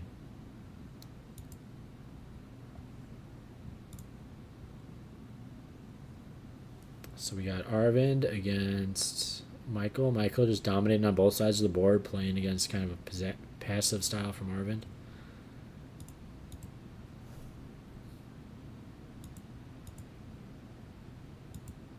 Okay, knight h5. Looks natural. Looks active, but engine didn't love it. Engine just likes, let's keep the pawns rolling, or even let's clamp this whole queen side. Let's win on both sides of the board. But definitely can't fault him for playing knight h5, and I don't see anything wrong with it.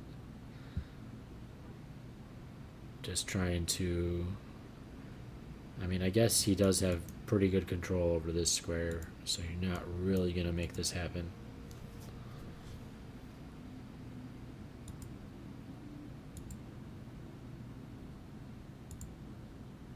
Okay, engine like g6 directly.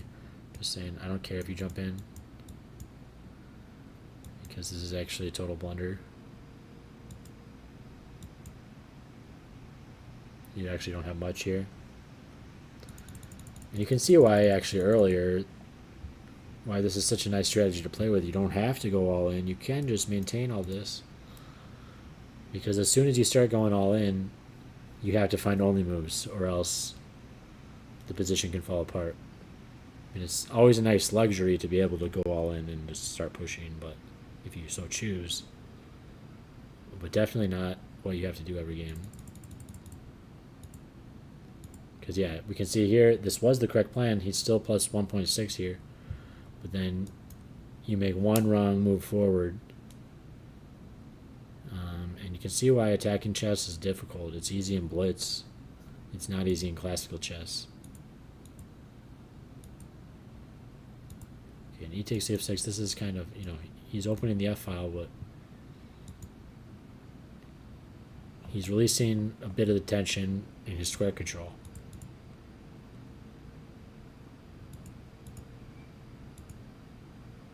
Okay, now black's totally equalized. I mean, still a backwards pawn here. Still going to get targeted. I'd still slightly prefer white, but this was not, unfortunately. f5 was nice, but knight h5 was kind of giving up the best conversion rate. Okay, this makes a lot of sense. Let's just get one more piece in. That's honestly never a bad plan. If you look at your position, you're thinking about, what do I want to do here? Finish development before you take decisive action. I get people are worried. I mean, my moment might be now. It might be now or never. But it's pretty rarely the case in chess. I mean, you got to have every piece in the attack to really make it happen.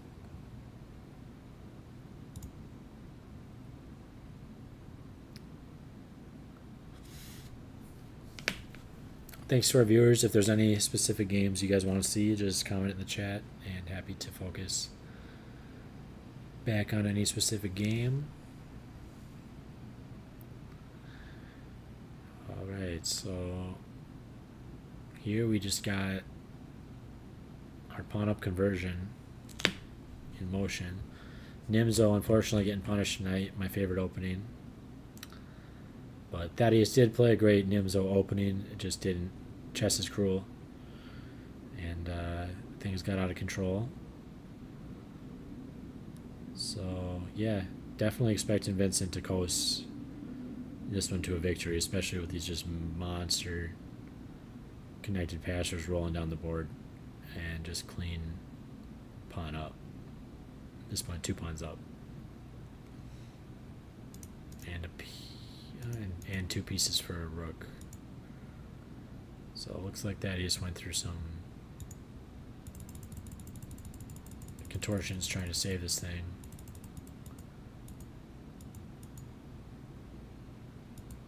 It's right here. We're even on pieces. Already sacked the piece.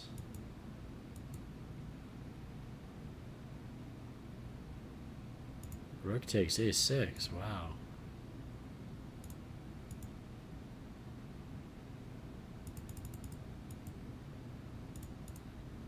Okay. So there's down a clean. Wow. Nice maneuver by Vincent. Exchange sack just to get these connected passers rolling. I love it.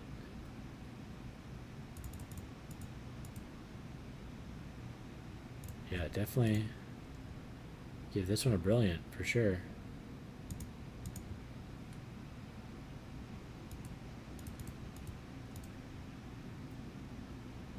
I mean, engine for some reason likes c6 directly a little better. That's just crazy move. Oops. Tactics. Huh. Isn't that funny? So yeah, if you're a super pro, you could actually see the variation that occurred in the game. And then ask yourself, can I just play c6 to start? That's a good question to ask yourself, and then you might be able to find that because you can see, oh, well, this is kind of getting my connected passers, but with this.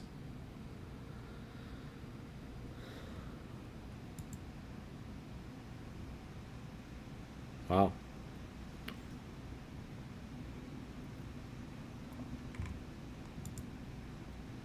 All right, getting back to board 1. It's getting to the crunch time. We can see Thomas leaned in, zone trying to find his best move. Clock's on him, and Connor's got a totally dominant position here. So Thomas definitely struggling, trying to find any good move in the position, but there isn't one. And his time is dwindling, so I definitely think Connor's gonna coast on this one.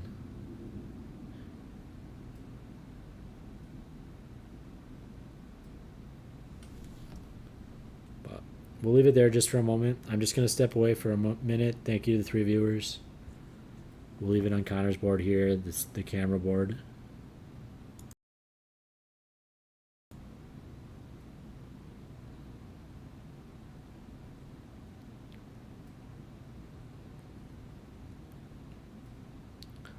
And we'll be going for another hour here.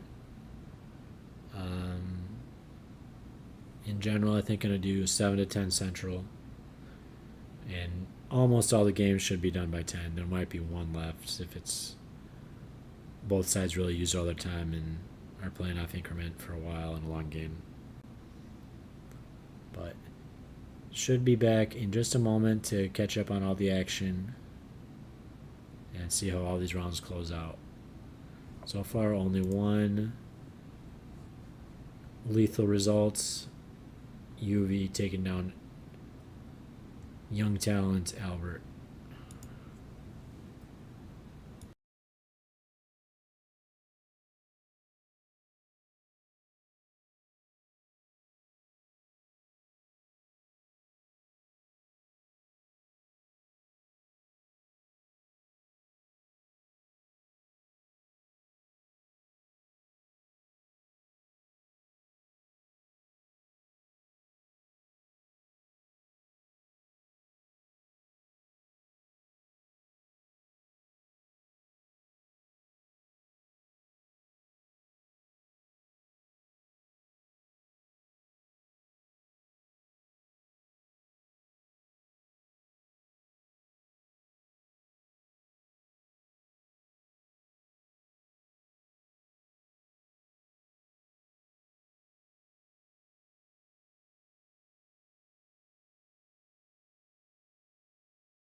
Can see UV in the background on the left here.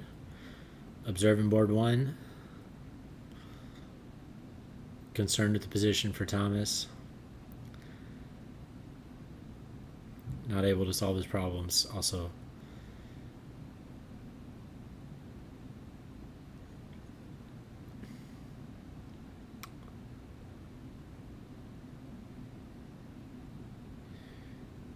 Yep, UV very strong player, already won his game, so basically coasting around the club, checking the rest of the games out, seeing who he might be playing next week.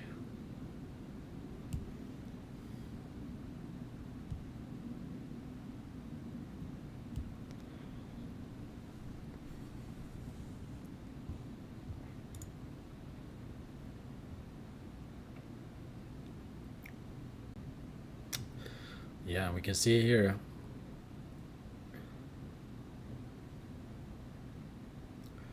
Eddie up in exchange, but that king safety, just a huge issue. So Dane putting together a pretty classy game here. This pawn's pretty nice. Kind of controlling both these pawns itself. So G5, multi-purpose move, tempo on the bishop.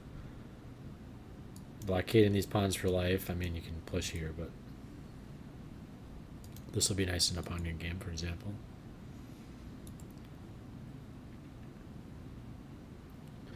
And now, how to profit from this discovery? You can win this exchange back. That's the best move in 2 ways. So this is the best move. This is probably what's going to happen. Now black has emerged in a bishop, same color bishop, rook endgame, up a clean pawn. With at least these are fixed on light, not fixed on dark, so this bishop can get some activity, but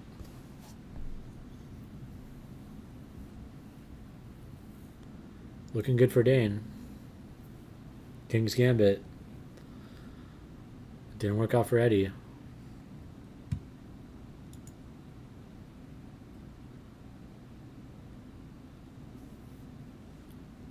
Wow, this didn't end in a perpetual.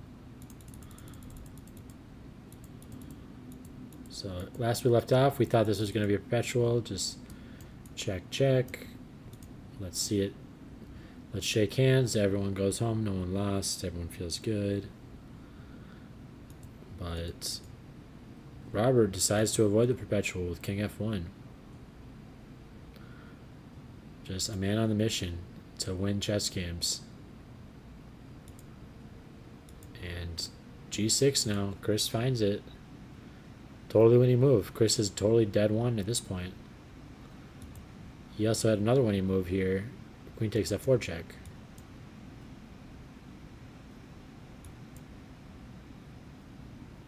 And G4. What is G4? Bishop D6. What? This is some computer moves for sure. So I can see why he didn't totally want to go for that. Queen, oh, crazy. G4. It's the only winning move. Minus 4.2 G4. Every other move in the position. Well, G6 is -1. So he did play close to the best.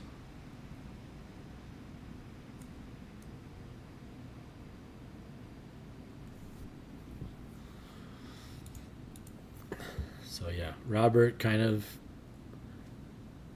to be honest, doing his usual thing at this point, just like really not playing objectively, where he just wants to mate you at all costs, win at all costs, and definitely should have bailed out for the perpetual first here, but definitely should have kind of accepted Chris offering the perpetual. So 2 declined perpetuals, and now Chris has a totally win position as black. So honestly, kind of hope Chris converts this. If you're going to play with this much contempt, you kind of deserve to get punished. But Robert, extremely strong player, but not making really objective decisions every week.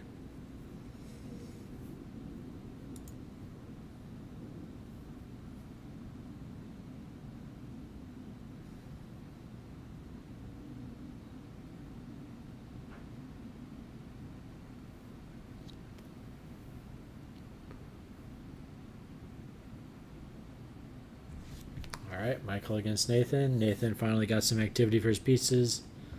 Got everything unbound. And now we got a pretty equal position. So even though this knight's totally out of play, it's putting a lot of pressure on this weak pawn.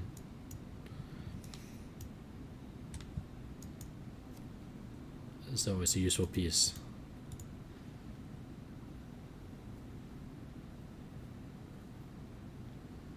So Alvin counter gambit really didn't work out in the opening phase, but turned into an equal game anyways. That's how chess goes, and that's why Nathan's willing to do these strategies.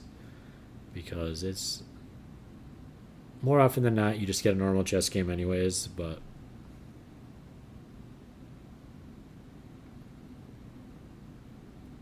I do feel like Nathan playing some more main lines, though. Probably could have gotten to a slightly better position for black even easier than playing the Alvin.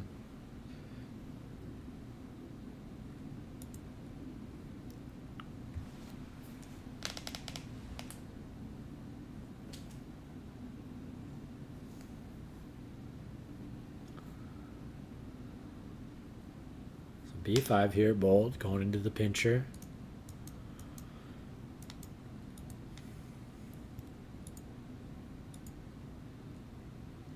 And engine likes it.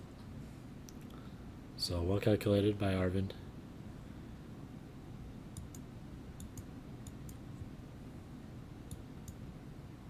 This is better for black, activating all their pieces. This is a bad piece for white, but still fine to trade it.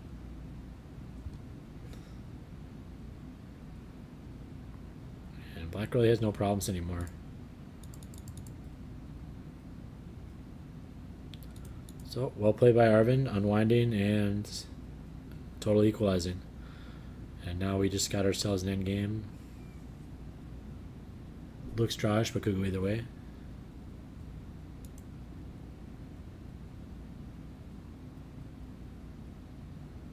Difficult move here. Queen c1, only move. Queen d2 also okay, but queen c1, where it's at, why is something like queen c2 so wrong? Okay, you gotta control this threat.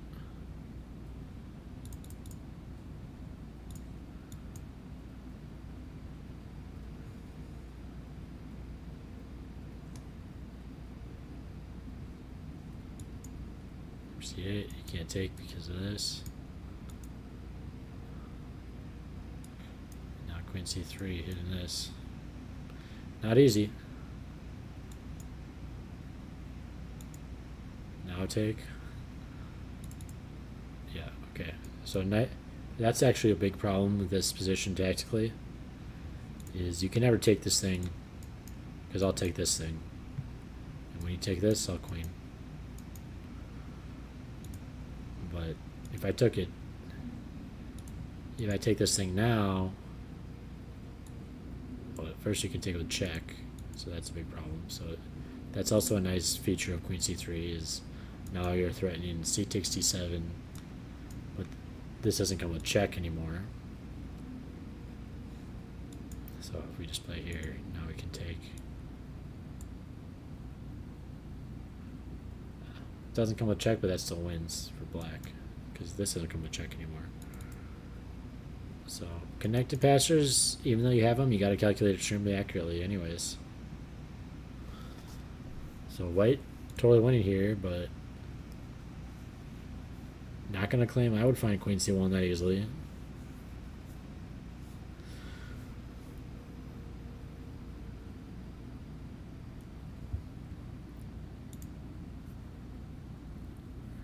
We'll get back to board one. Thomas looking very nervous.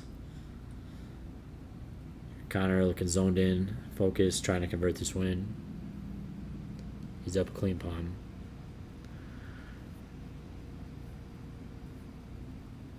Thomas is nothing going on in his position. White has bishop here, queen pawn up. This is a bit of something. Get this queen safe, and black's got nothing to speak for.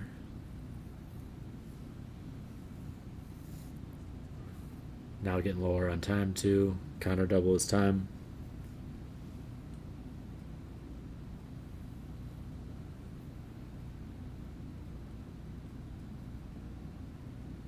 Got Daniel just walked through the background. Strong player in the open section.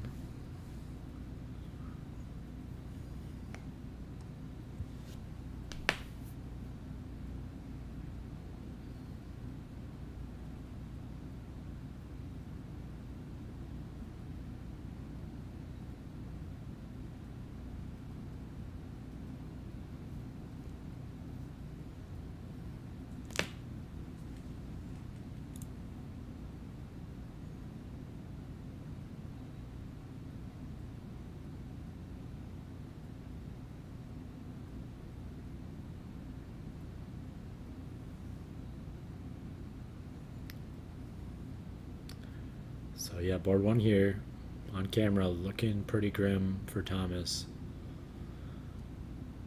And not a totally shocking result. Connor is totally dominant player in the club. Not been quite as dominant lately, and actually Thomas has got, I think their most recent encounter was a draw.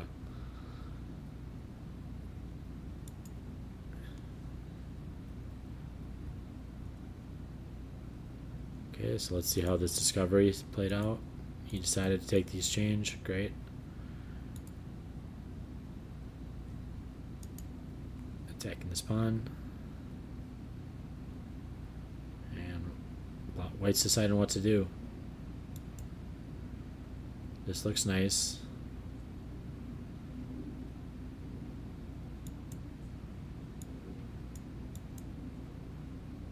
But reality of this position is black's queen pawn up.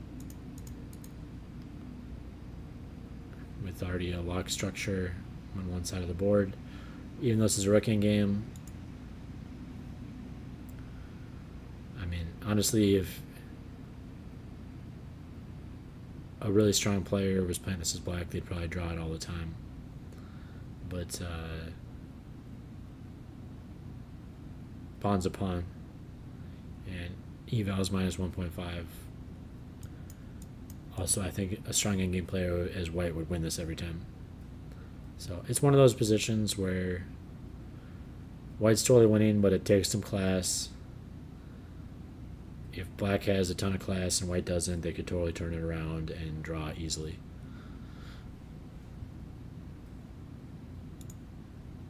And knowing both these players, they're both pretty good at endgames, but neither of them are endgame gods.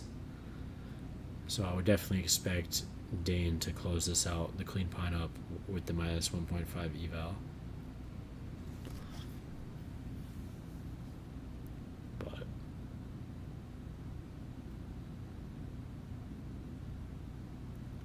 But say this was Connor playing white, I wouldn't be totally shocked if he ended up drawing this.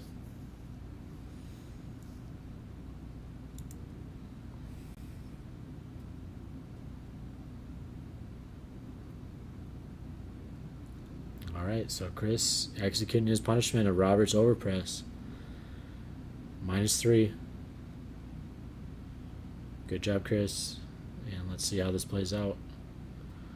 Got tactical fireworks here, but it's Robert really overpressing without the justification from his position. So a couple perpetuals passed over by Robert on both times. Robert could have perpetualed as white, and then Chris started a perpetual sequence, and Robert declined it. And now black's totally winning, so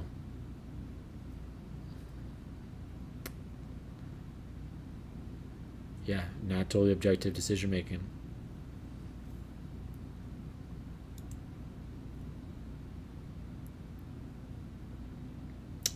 Alright, and we got this totally equal position now between Michael and Nathan. Alvin counter gambits, so I'm going to leave it here for the moment. And this one's definitely going to shape up into some fireworks with both players getting down to rapid time. Under 30 minutes each.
Wow, 4 viewers, welcome.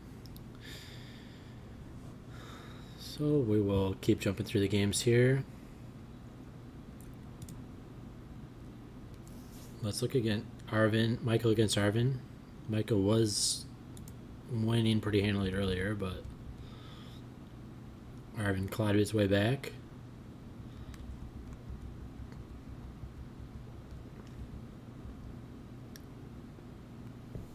And is actually now in a pretty dominant position. So bishop pair showing in an open position.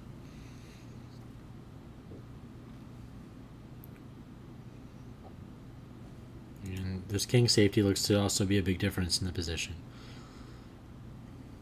Very safe king here. Very weak king here. So position's totally turned on Michael. He played a pretty nice opening, but just kind of one inaccurate move when kind of executing that huge space advantage. Knight h5, and now Arvin's back in the game with the bishop pair to boot.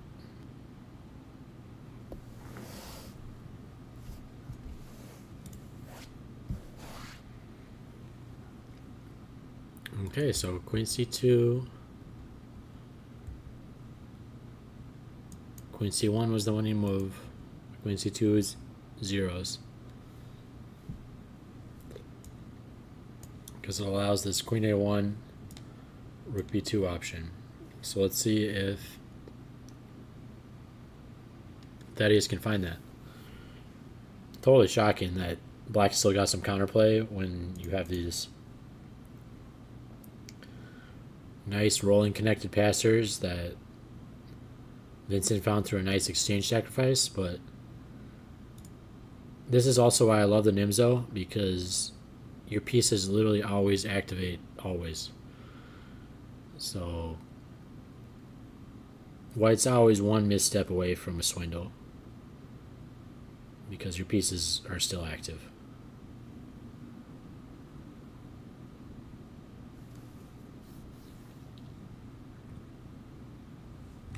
Again, this started as a Nimzo. Very dynamic and nice opening for black because of how quickly they can get developed. And this leads to usually never having any bad pieces. Maybe you have a bad pawn structure, maybe you have some bad endgames. Maybe you get checkmated.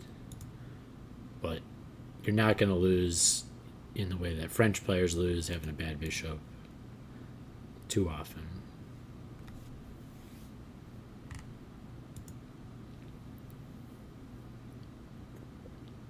Okay, so we can see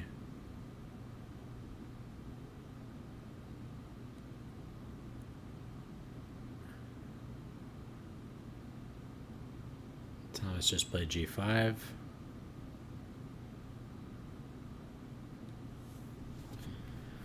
Board one on camera here, looking at the players' reactions.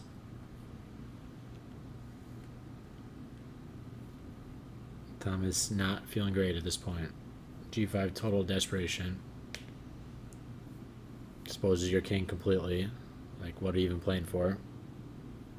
Maybe g4. But Connor knows it's desperation.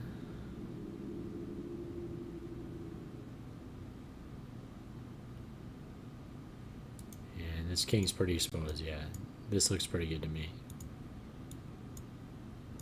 Can't take the knight. This queen continues. And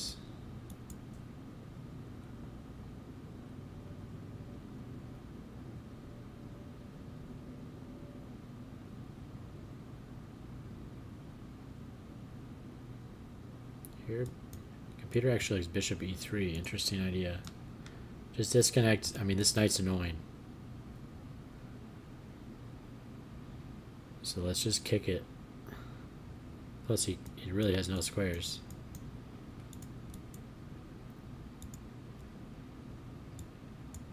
Pinned.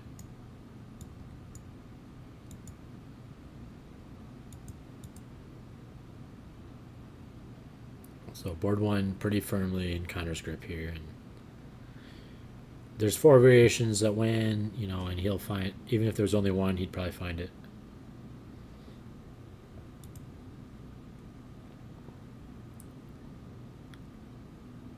Okay, so Dane in his pawn up King's Gambit defense position. For all you aspiring King's Gambit players out there, it looks like Dane plays 2 bishop c5 against the King's Gambits. Looks like 3rd most played master move, so doesn't go totally ambitious. So maybe you guys can all target Dane and his King's Gambit, really find some critical moves against 2 bishop c5. As good as King's Gambit can be, I guess, but didn't work out for Eddie this game because we can see here he's a clean pawn down.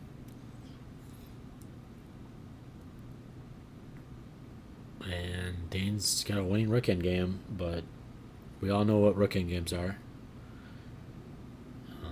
Total draw fests unless the strong side has amazing technique.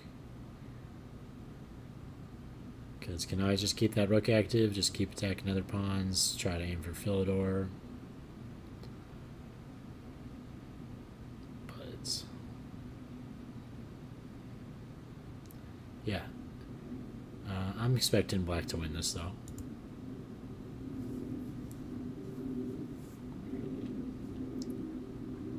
Alright, we got the total overpress punish, and black's dead one here. Just escape square for the king. G6, he found the move. And now all roads lead to Rome.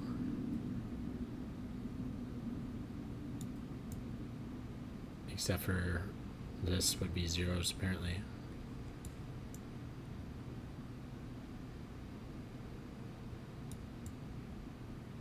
Yeah, this is even mate. So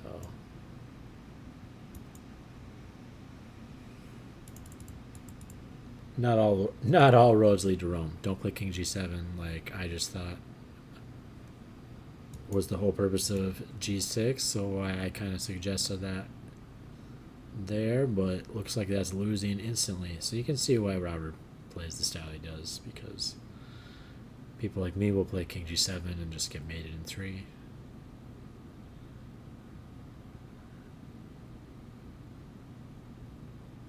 But Bishop D6, pressure on the queen is good.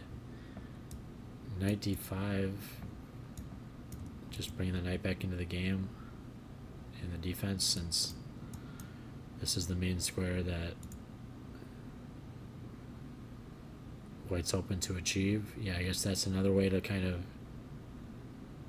do some logical analysis on how to defend, is what squares are my opponents possibly attacking on, and F6 is definitely one, so this makes a lot of sense.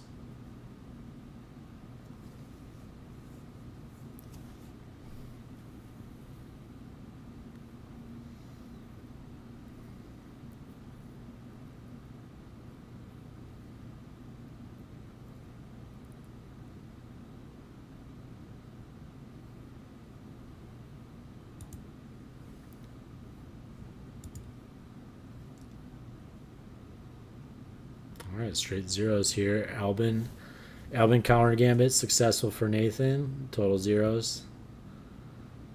So white did have a winning position here earlier, but didn't make it happen. And now we've got just an interesting zeros position. Time ticking down. We'll skip past this because not tons to talk about here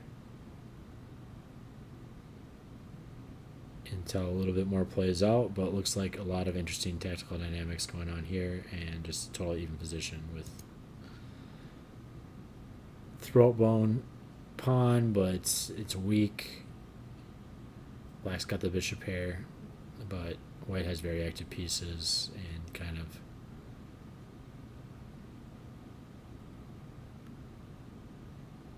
continued decent position from their earlier totally winning position, so it's hard to go from totally winning to lost. So he went from totally winning to equal, but both kings are safe. This king's safe. This construction is only weak on G6, so since white doesn't have a light squared bishop, the king is 100% safe. If white did have a light squared bishop and access to this diagonal, like, the king still would be weak here. But that's not the case in this position, and then we can see white's king. Just totally ideal. So no king safety issues on either side in this position, and this rook a bit inactive. You know, I definitely prefer these two rooks to these two rooks. Some pressure here, but totally inactive besides that pressure. Still keeping a lot of pieces tied down to that. You can imagine some sort of bishop takes, or knight takes would make a little more logical sense.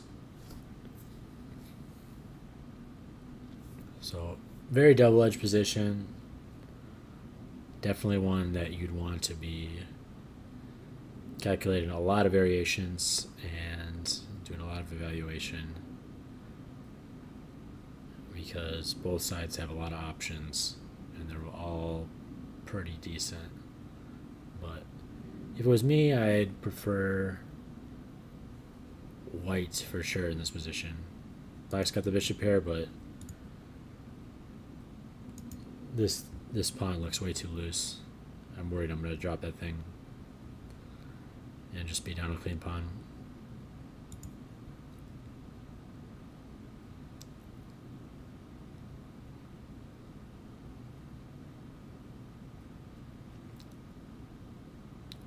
Okay, Michael against Arvin. Arvin's totally turned this thing around. So it's showing his class. King safety. Totally in favor of black. Piece activity. This knight's kind of terrible now. It's totally controlled. Bishop pair's nice. I can imagine this and this just being a total nightmare. Mate threats. Light squares are nightmare here. And that actually is the best move in the position. So I actually found I wasn't staring at the engine when I was evaluating that, so it actually is just that positionally crushing that even a positional player can find the tactics. So expecting Arvin to actually find that, to be honest. I don't think d4, queen d5 is that hard. With these dynamics, missing bishop, missing light square bishop, weak king. So amazing turnaround by Arvin. And Michael did play an awesome opening and early middle game. So chess is cruel.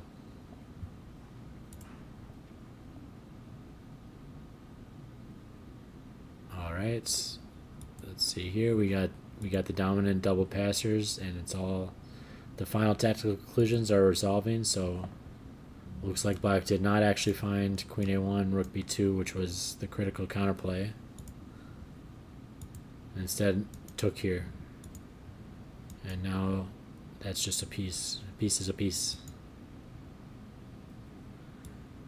And now if we try the same thing, it's not quite working because we can queen.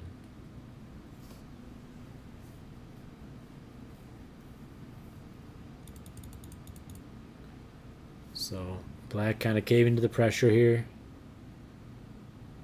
which I definitely can't blame him. Looks like you're losing a piece in any case, so might as well sacrifice it for both passers. But queen a1, rook b2 would have been the play here. Oops, sorry, let's just play that out and see a little bit more of the follow-up. Yeah, let's imagine here we're a plus sign away from this knight. Oops, sorry, plus sign away from the knight, and we're a corner away from this knight, so great position of this queen against these knights. And looks like now we can take here, and if we take here, now we have perpetual threats.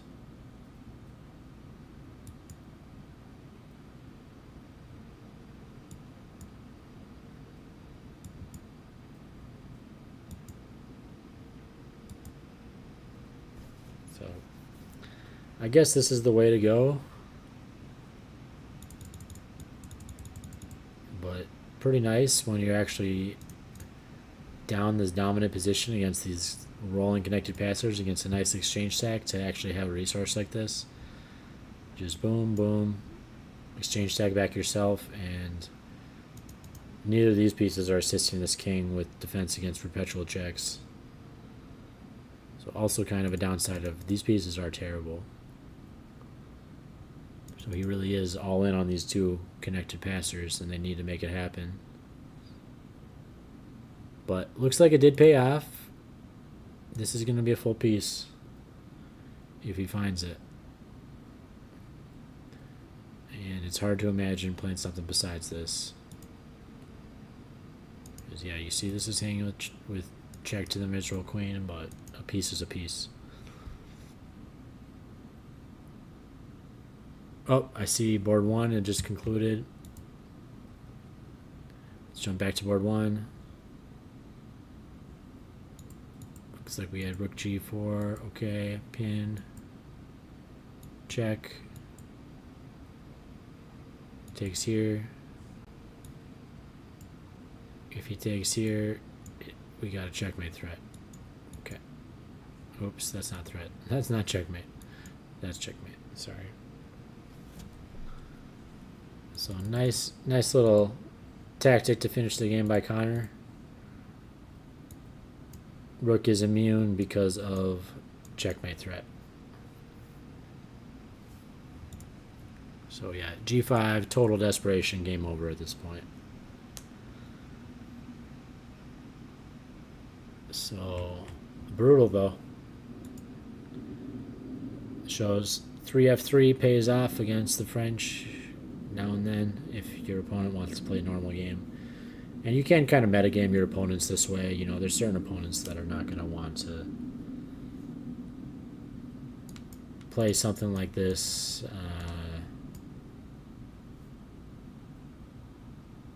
Totally by hand, never ever seen it before.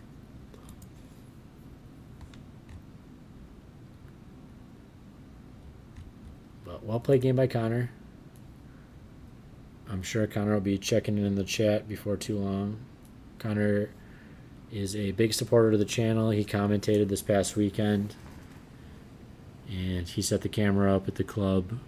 So Connor, very big supporter and appreciative of Connor's efforts helping keeping the channel alive and a community channel.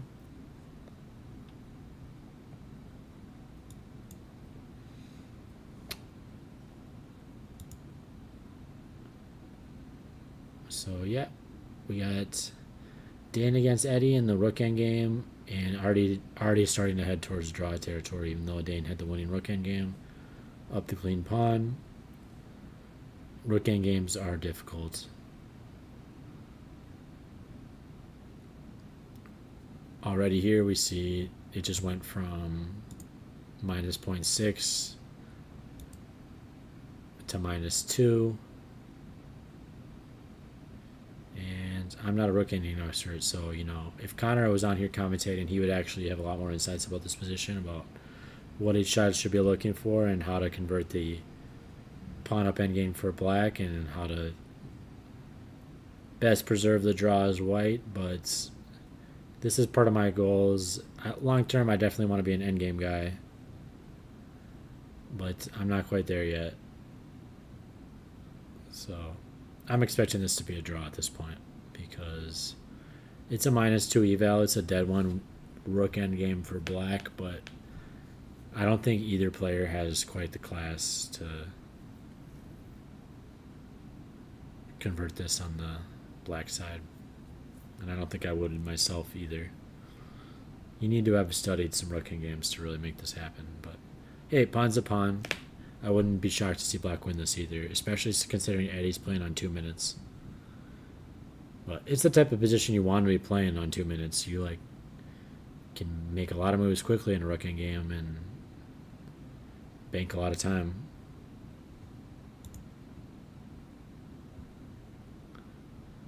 Okay, we got the overpress, and black's totally winning at this point.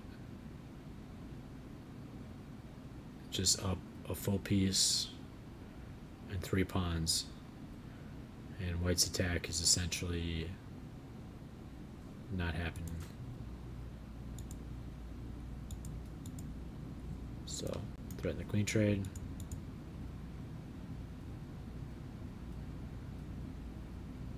So definitely expecting Chris to win at this point, although blunders can definitely happen in a position like this, so it's not a total given. But yep, getting this piece back into defense. I love it. This is your critical square that he's potentially piling up on. I mean, this is easily defended.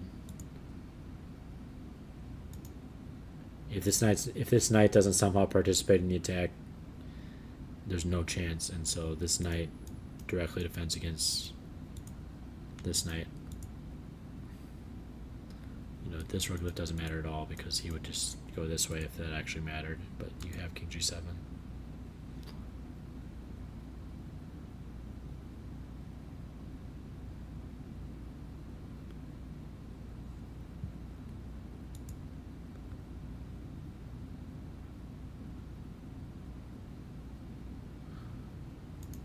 Rook on the 7th, love it.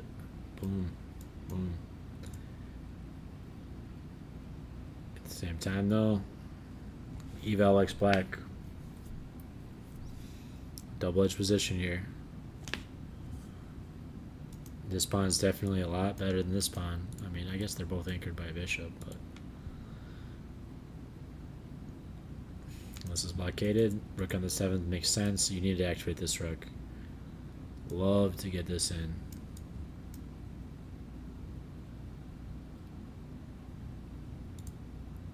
Engine likes black, but totally double-edged. You got to trade this rook off. Okay, it makes perfect sense. This is the most active rook possible. Makes perfect sense. Trade it off instantly. You definitely cannot allow this to happen. So let's hope Nathan finds rook fe8 or else rook d8. Either way, these are the top two moves in the position. You cannot allow a rook like this to be maintained unchallenged, but it also goes to show just because you get a rook into the 7th, it doesn't mean it's game over. You need a rook in the 7th plus a follow-up move. Usually you get the rook to the 7th plus a follow-up move, you're going to have lethal tactics. But here, you get the rook to the 7th, they can challenge the rook instantly. And when you go to make your follow-up move, you don't actually have enough active pieces yet. And this is why the position is still good for black. But definitely can't fault him for trying to make that happen.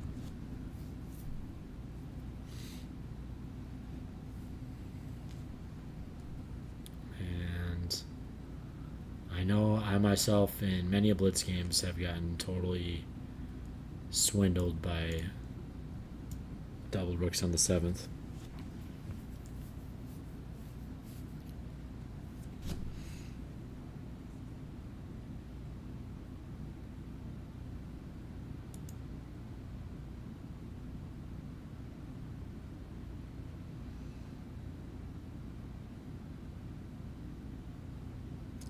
Alright, Arvin just crashing through and showing his king safety advantage. His position is totally crushing for black now. So, yep, everything's logical. This is coming.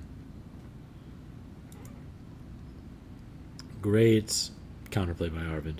And also goes to show why he's such a strong player, because he understands piece activity. He understands how to improve his pieces and take a position that is initially bad, and as soon as white makes, or his opponent makes a mistake,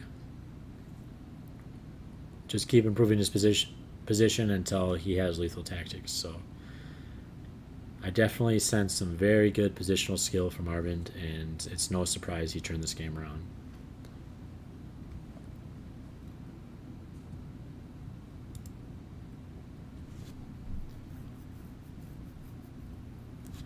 And here it looks like he took the piece. And bishop f2, computer doesn't like. So queen d3. I mean, come on, why does it not like bishop f2? You're defending the piece, but I mean, you're just up 2 pieces for a rook right now. Plus 2 of the pieces are a full bishop pair. Can't be that bad.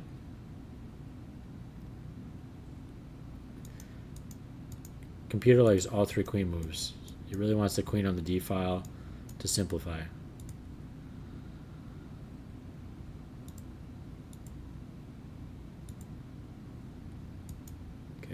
d2, queen d1, both good.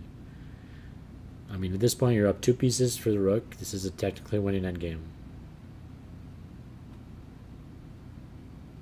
So this knight really needs to be solved. That also why it's kind of why bishop f2 is blunder, positional blunder, because how else did your knight get back in the game? Your knight's not getting back in this way. Your knight has to use this square.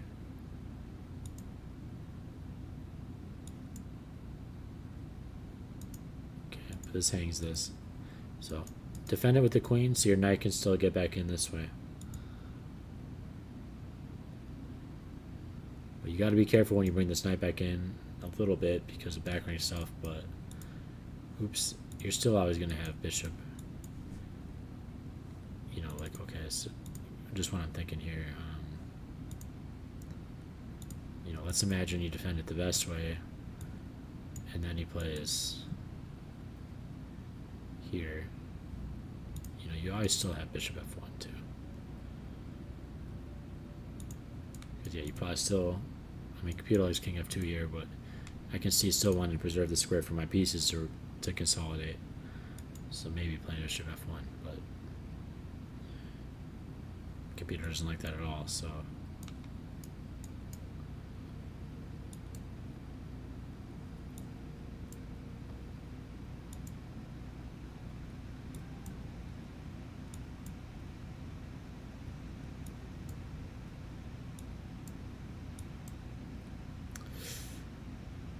Brutal. Tactics. Chess is cruel.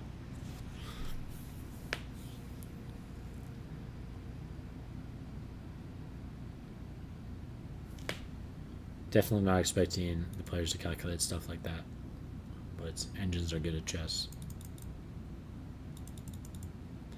So definitely wouldn't expect so much complexity to convert 2 pieces for a rook, especially when you have a bishop pair, but goes to show piece activity really matters in chess. Despite being down 2 pieces for a rook, the rook's extremely good, the knight's extremely good, and the queen participates as well.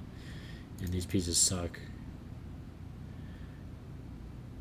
So black has a moment here. Wow. If it was me, black in this position, I'd already be mentally resigned. But it goes to show you shouldn't be.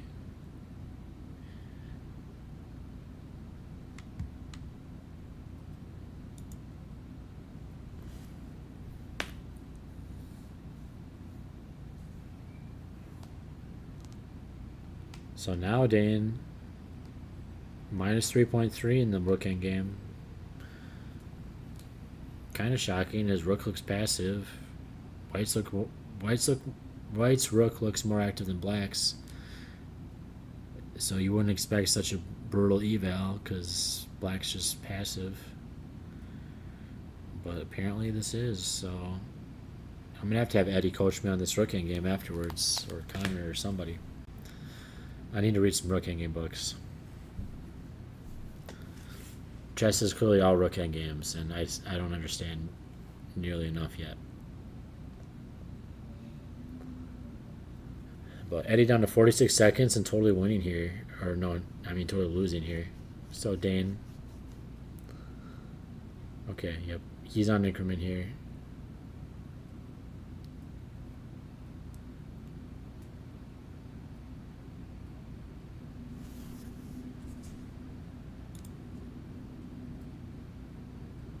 This is total conversion phase. I mean, the top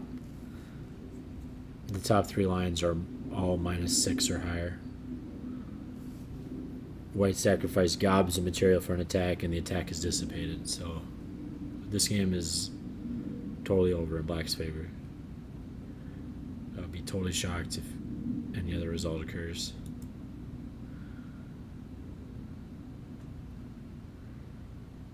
Okay, rook on the 7th, and Nathan didn't challenge it. He just allowed him to establish it and keep it. Instead chose to activate his knight.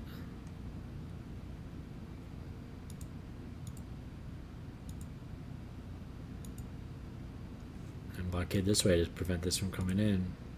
This is equal. So not a bad option. Definitely Engine points out you need to trade this rook off. It's a better plan.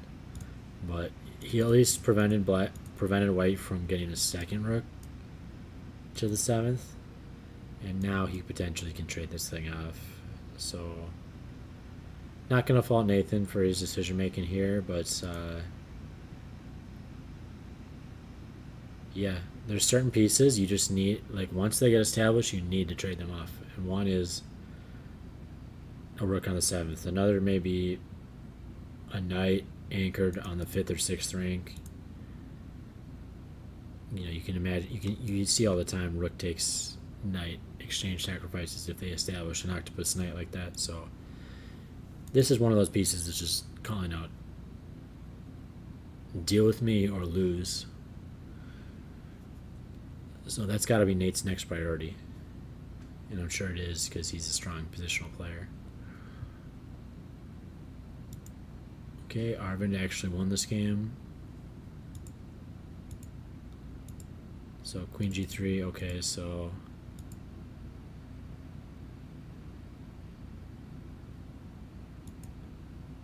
it looks like Michael kind of just hung a piece in the kind of intense complications and then resigned in disgust. But his position was pretty much hopeless at this point, so can't fault him too much for blocking a check. Yeah, he didn't have a move here. Bishop f4 was actually the best move, so this is already dead lost. After queen g4 check, it's a winning tactic. Great game by Arvind. Nice job. And also well played by Michael. We could see earlier in the game, Michael had as much as a plus 1.2 advantage. Really kind of outplayed actually Arvind in the opening early middle game. But all turned around after just a couple inaccurate moves, realizing that kingside space advantage. So you can see why people aren't too opposed to playing, you know, hyper modern hedgehog type setups, because if white goes a little bit wrong, everything can turn quickly.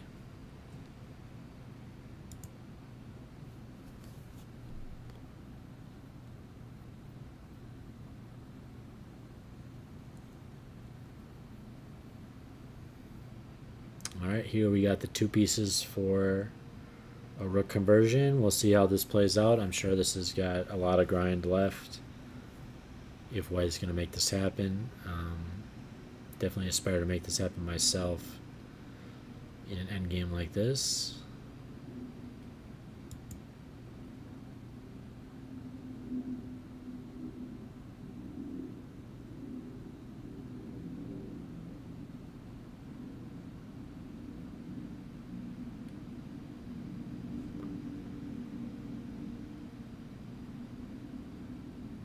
Alright, rook endgame grind here. Probably not going to see the end of this one. Got a feeling these guys are going to be playing a while longer. Going to close down here in about 10 minutes.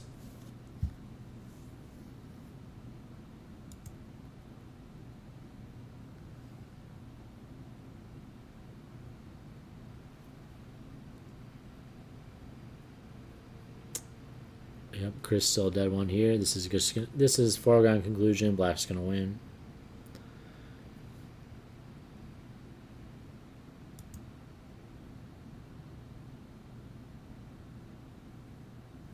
We'll leave it here for a moment.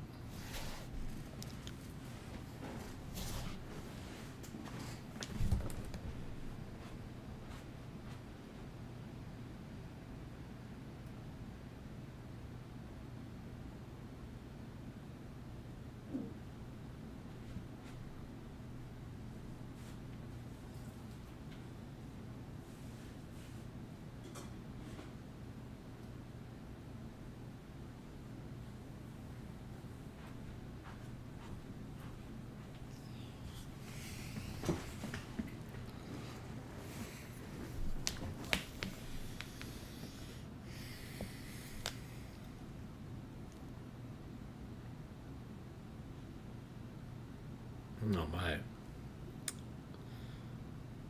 So this apparently allows rook f7, which is winning for black. Not an easy position. But all black's best moves make a lot of sense. Get rid of this extremely active rook that's going to totally disrupt you. But this makes a little more sense, also defending here. And here. Yep, and he does it. So black's actually got a winning position at this point. This pawn's overextended. He's going to come in.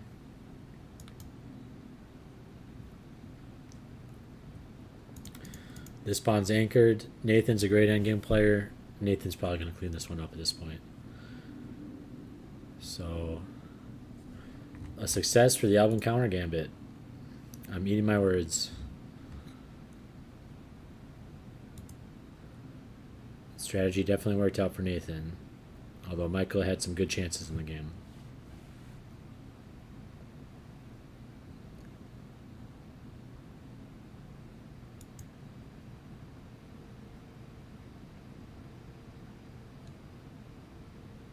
Wow.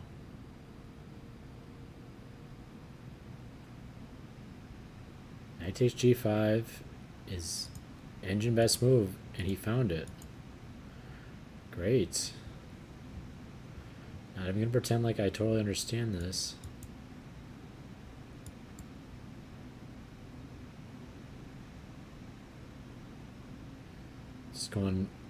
Just picking all these pawns up, and the king safety plus bishop pair is going to be well worth it. Wow. Vincent. Exchange stack earlier. Now knight takes g5.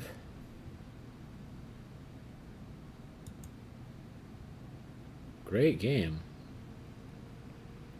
Very impressed by Vincent in this game.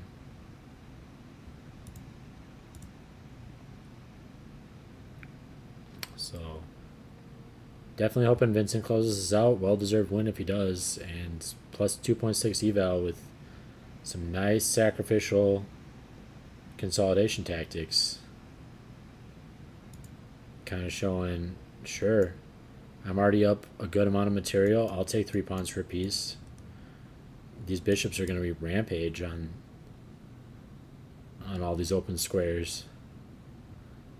Even though I'm down in exchange for, exchange in pieces, but I've got 3 pawns for it, so who cares? But even besides that, the bishops are just going to be monstrous. So Vincent, very nice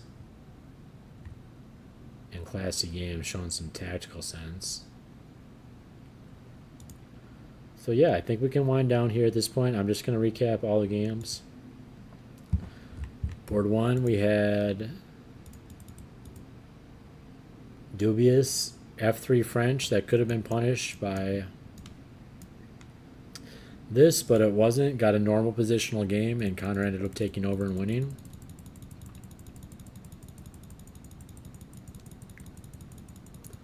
So that was the camera board. And Connor actually takes over the lead at that point because Thomas had 2 out of 2 and Connor had 1.5 out of 2. So now Connor will at least be in the shared lead at 2.5. Dane against Eddie here. We had the Crazy King's Gambit, but turned into a normal position because that's how the players decided to play it. Eddie played this kind of anti-positional d takes e5, but still got pretty good position, but had king safety compromised, and Dane ended up winning a clean pawn in all the complications, and now is trying to press in a pawn up rook endgame that's technically winning, but we know how rook endgames go.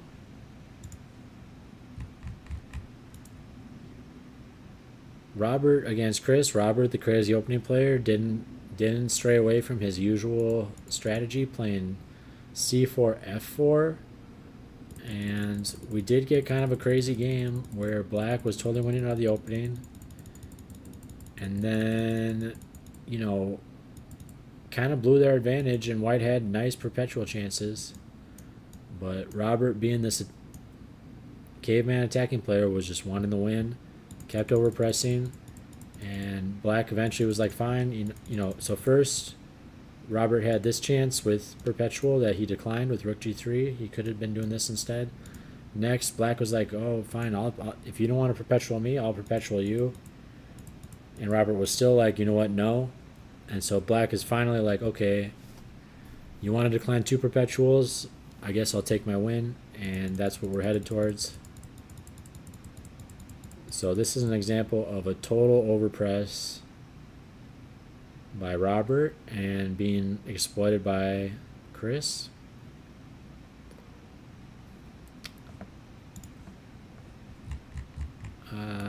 Here we had Michael against Nathan, and we had the Alvin counter gambit, dubious opening by black. White got a totally winning position at one point.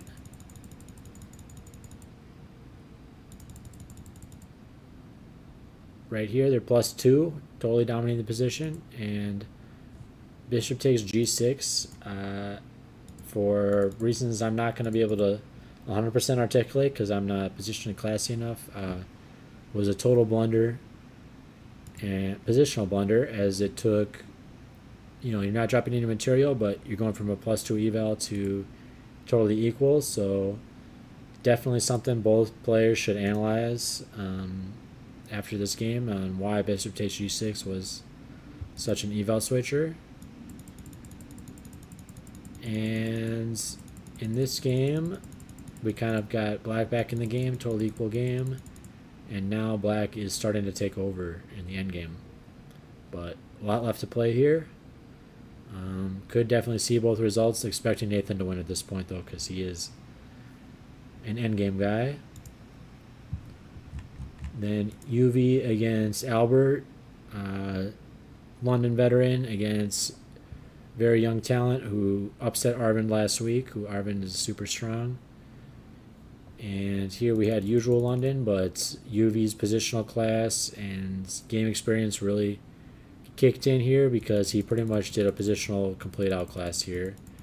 And then when Albert kind of had a lost position, he just really went all in trying to get some sort of activity, which just made his position even worse. So this just ended up being kind of a one-sided game in favor of UV, just based on his positional London knowledge. So definitely not a knock against Albert. He just kind of shows, opening knowledge does matter at some point. Openings don't matter the most, but can definitely see Albert being a lot scarier, picking up some additional openings. And great game by UV. In Michael against Arvind, we had the closed Sicilian, a bit unambitious, but both sides playing some good theory to start.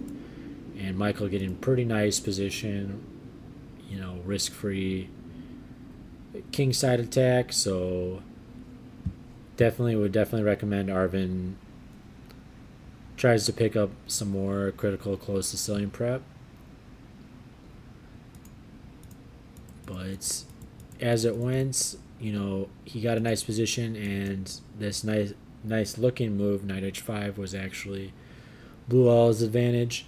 And this is actually why I personally like to play positional chess more than attacking chess, because when you play attacking chess, you get a position like this and then you have an only move. And if I don't find that only move, I'll kind of hate myself later. So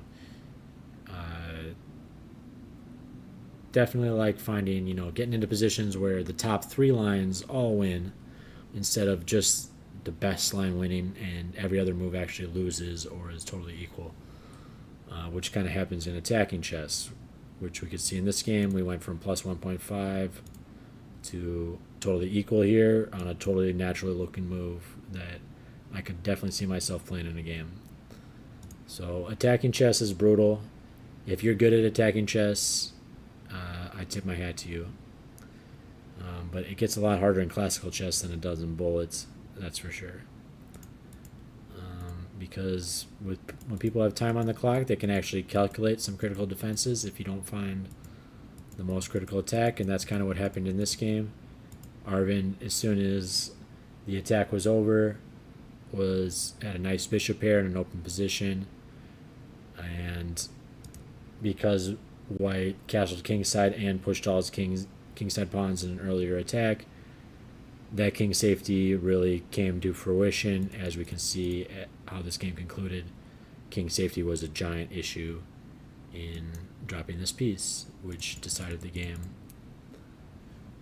So, nice game by both players, and just kind of how attacking chess goes. And our final game here was Vincent against Thaddeus. We had Nimzo Indian, my favorite opening. Played a Queen's Indian style, and Vincent really showing positional masterclass throughout this game.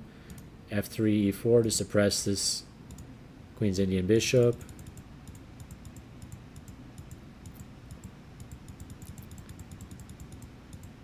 And yeah, and then this pretty sick exchange sacrifice to get these connected passers rolling. Love that.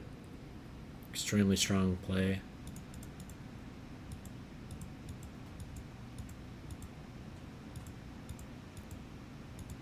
And now we're to the point where he's in a technically winning endgame with a sweet two bishops for a rook.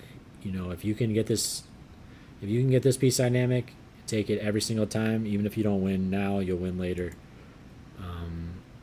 Two pieces for a rook is winning. So you should do it in your games and practice, even if you don't feel confident, and even if they turn it around now and then. And then, yeah, just a sick knight sacrifice for 3 pawns to try to get the bishops rolling and close out the position, which the engine completely agrees with. Sick game by Vincent. Just awesome.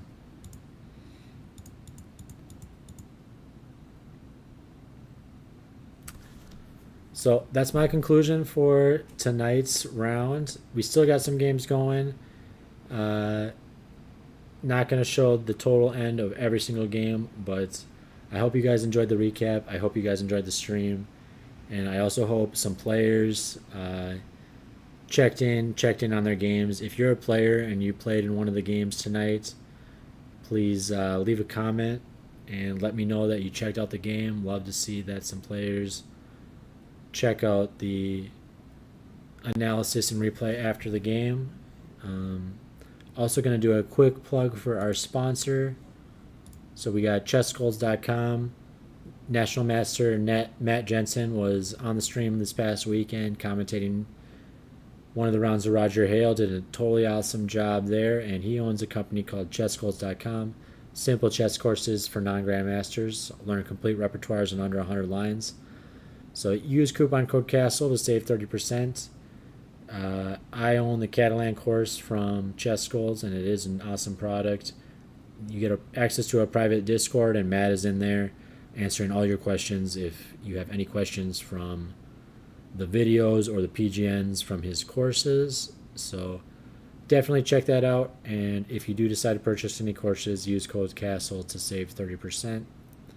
And we'll probably see Matt back on the channel soon, commentating hopefully on some Thursday nighter games or weekend tournament games. But we're going to end the stream here, and thank you so much for checking it out, and hope to see everyone participating with the channel soon. Thank you so much.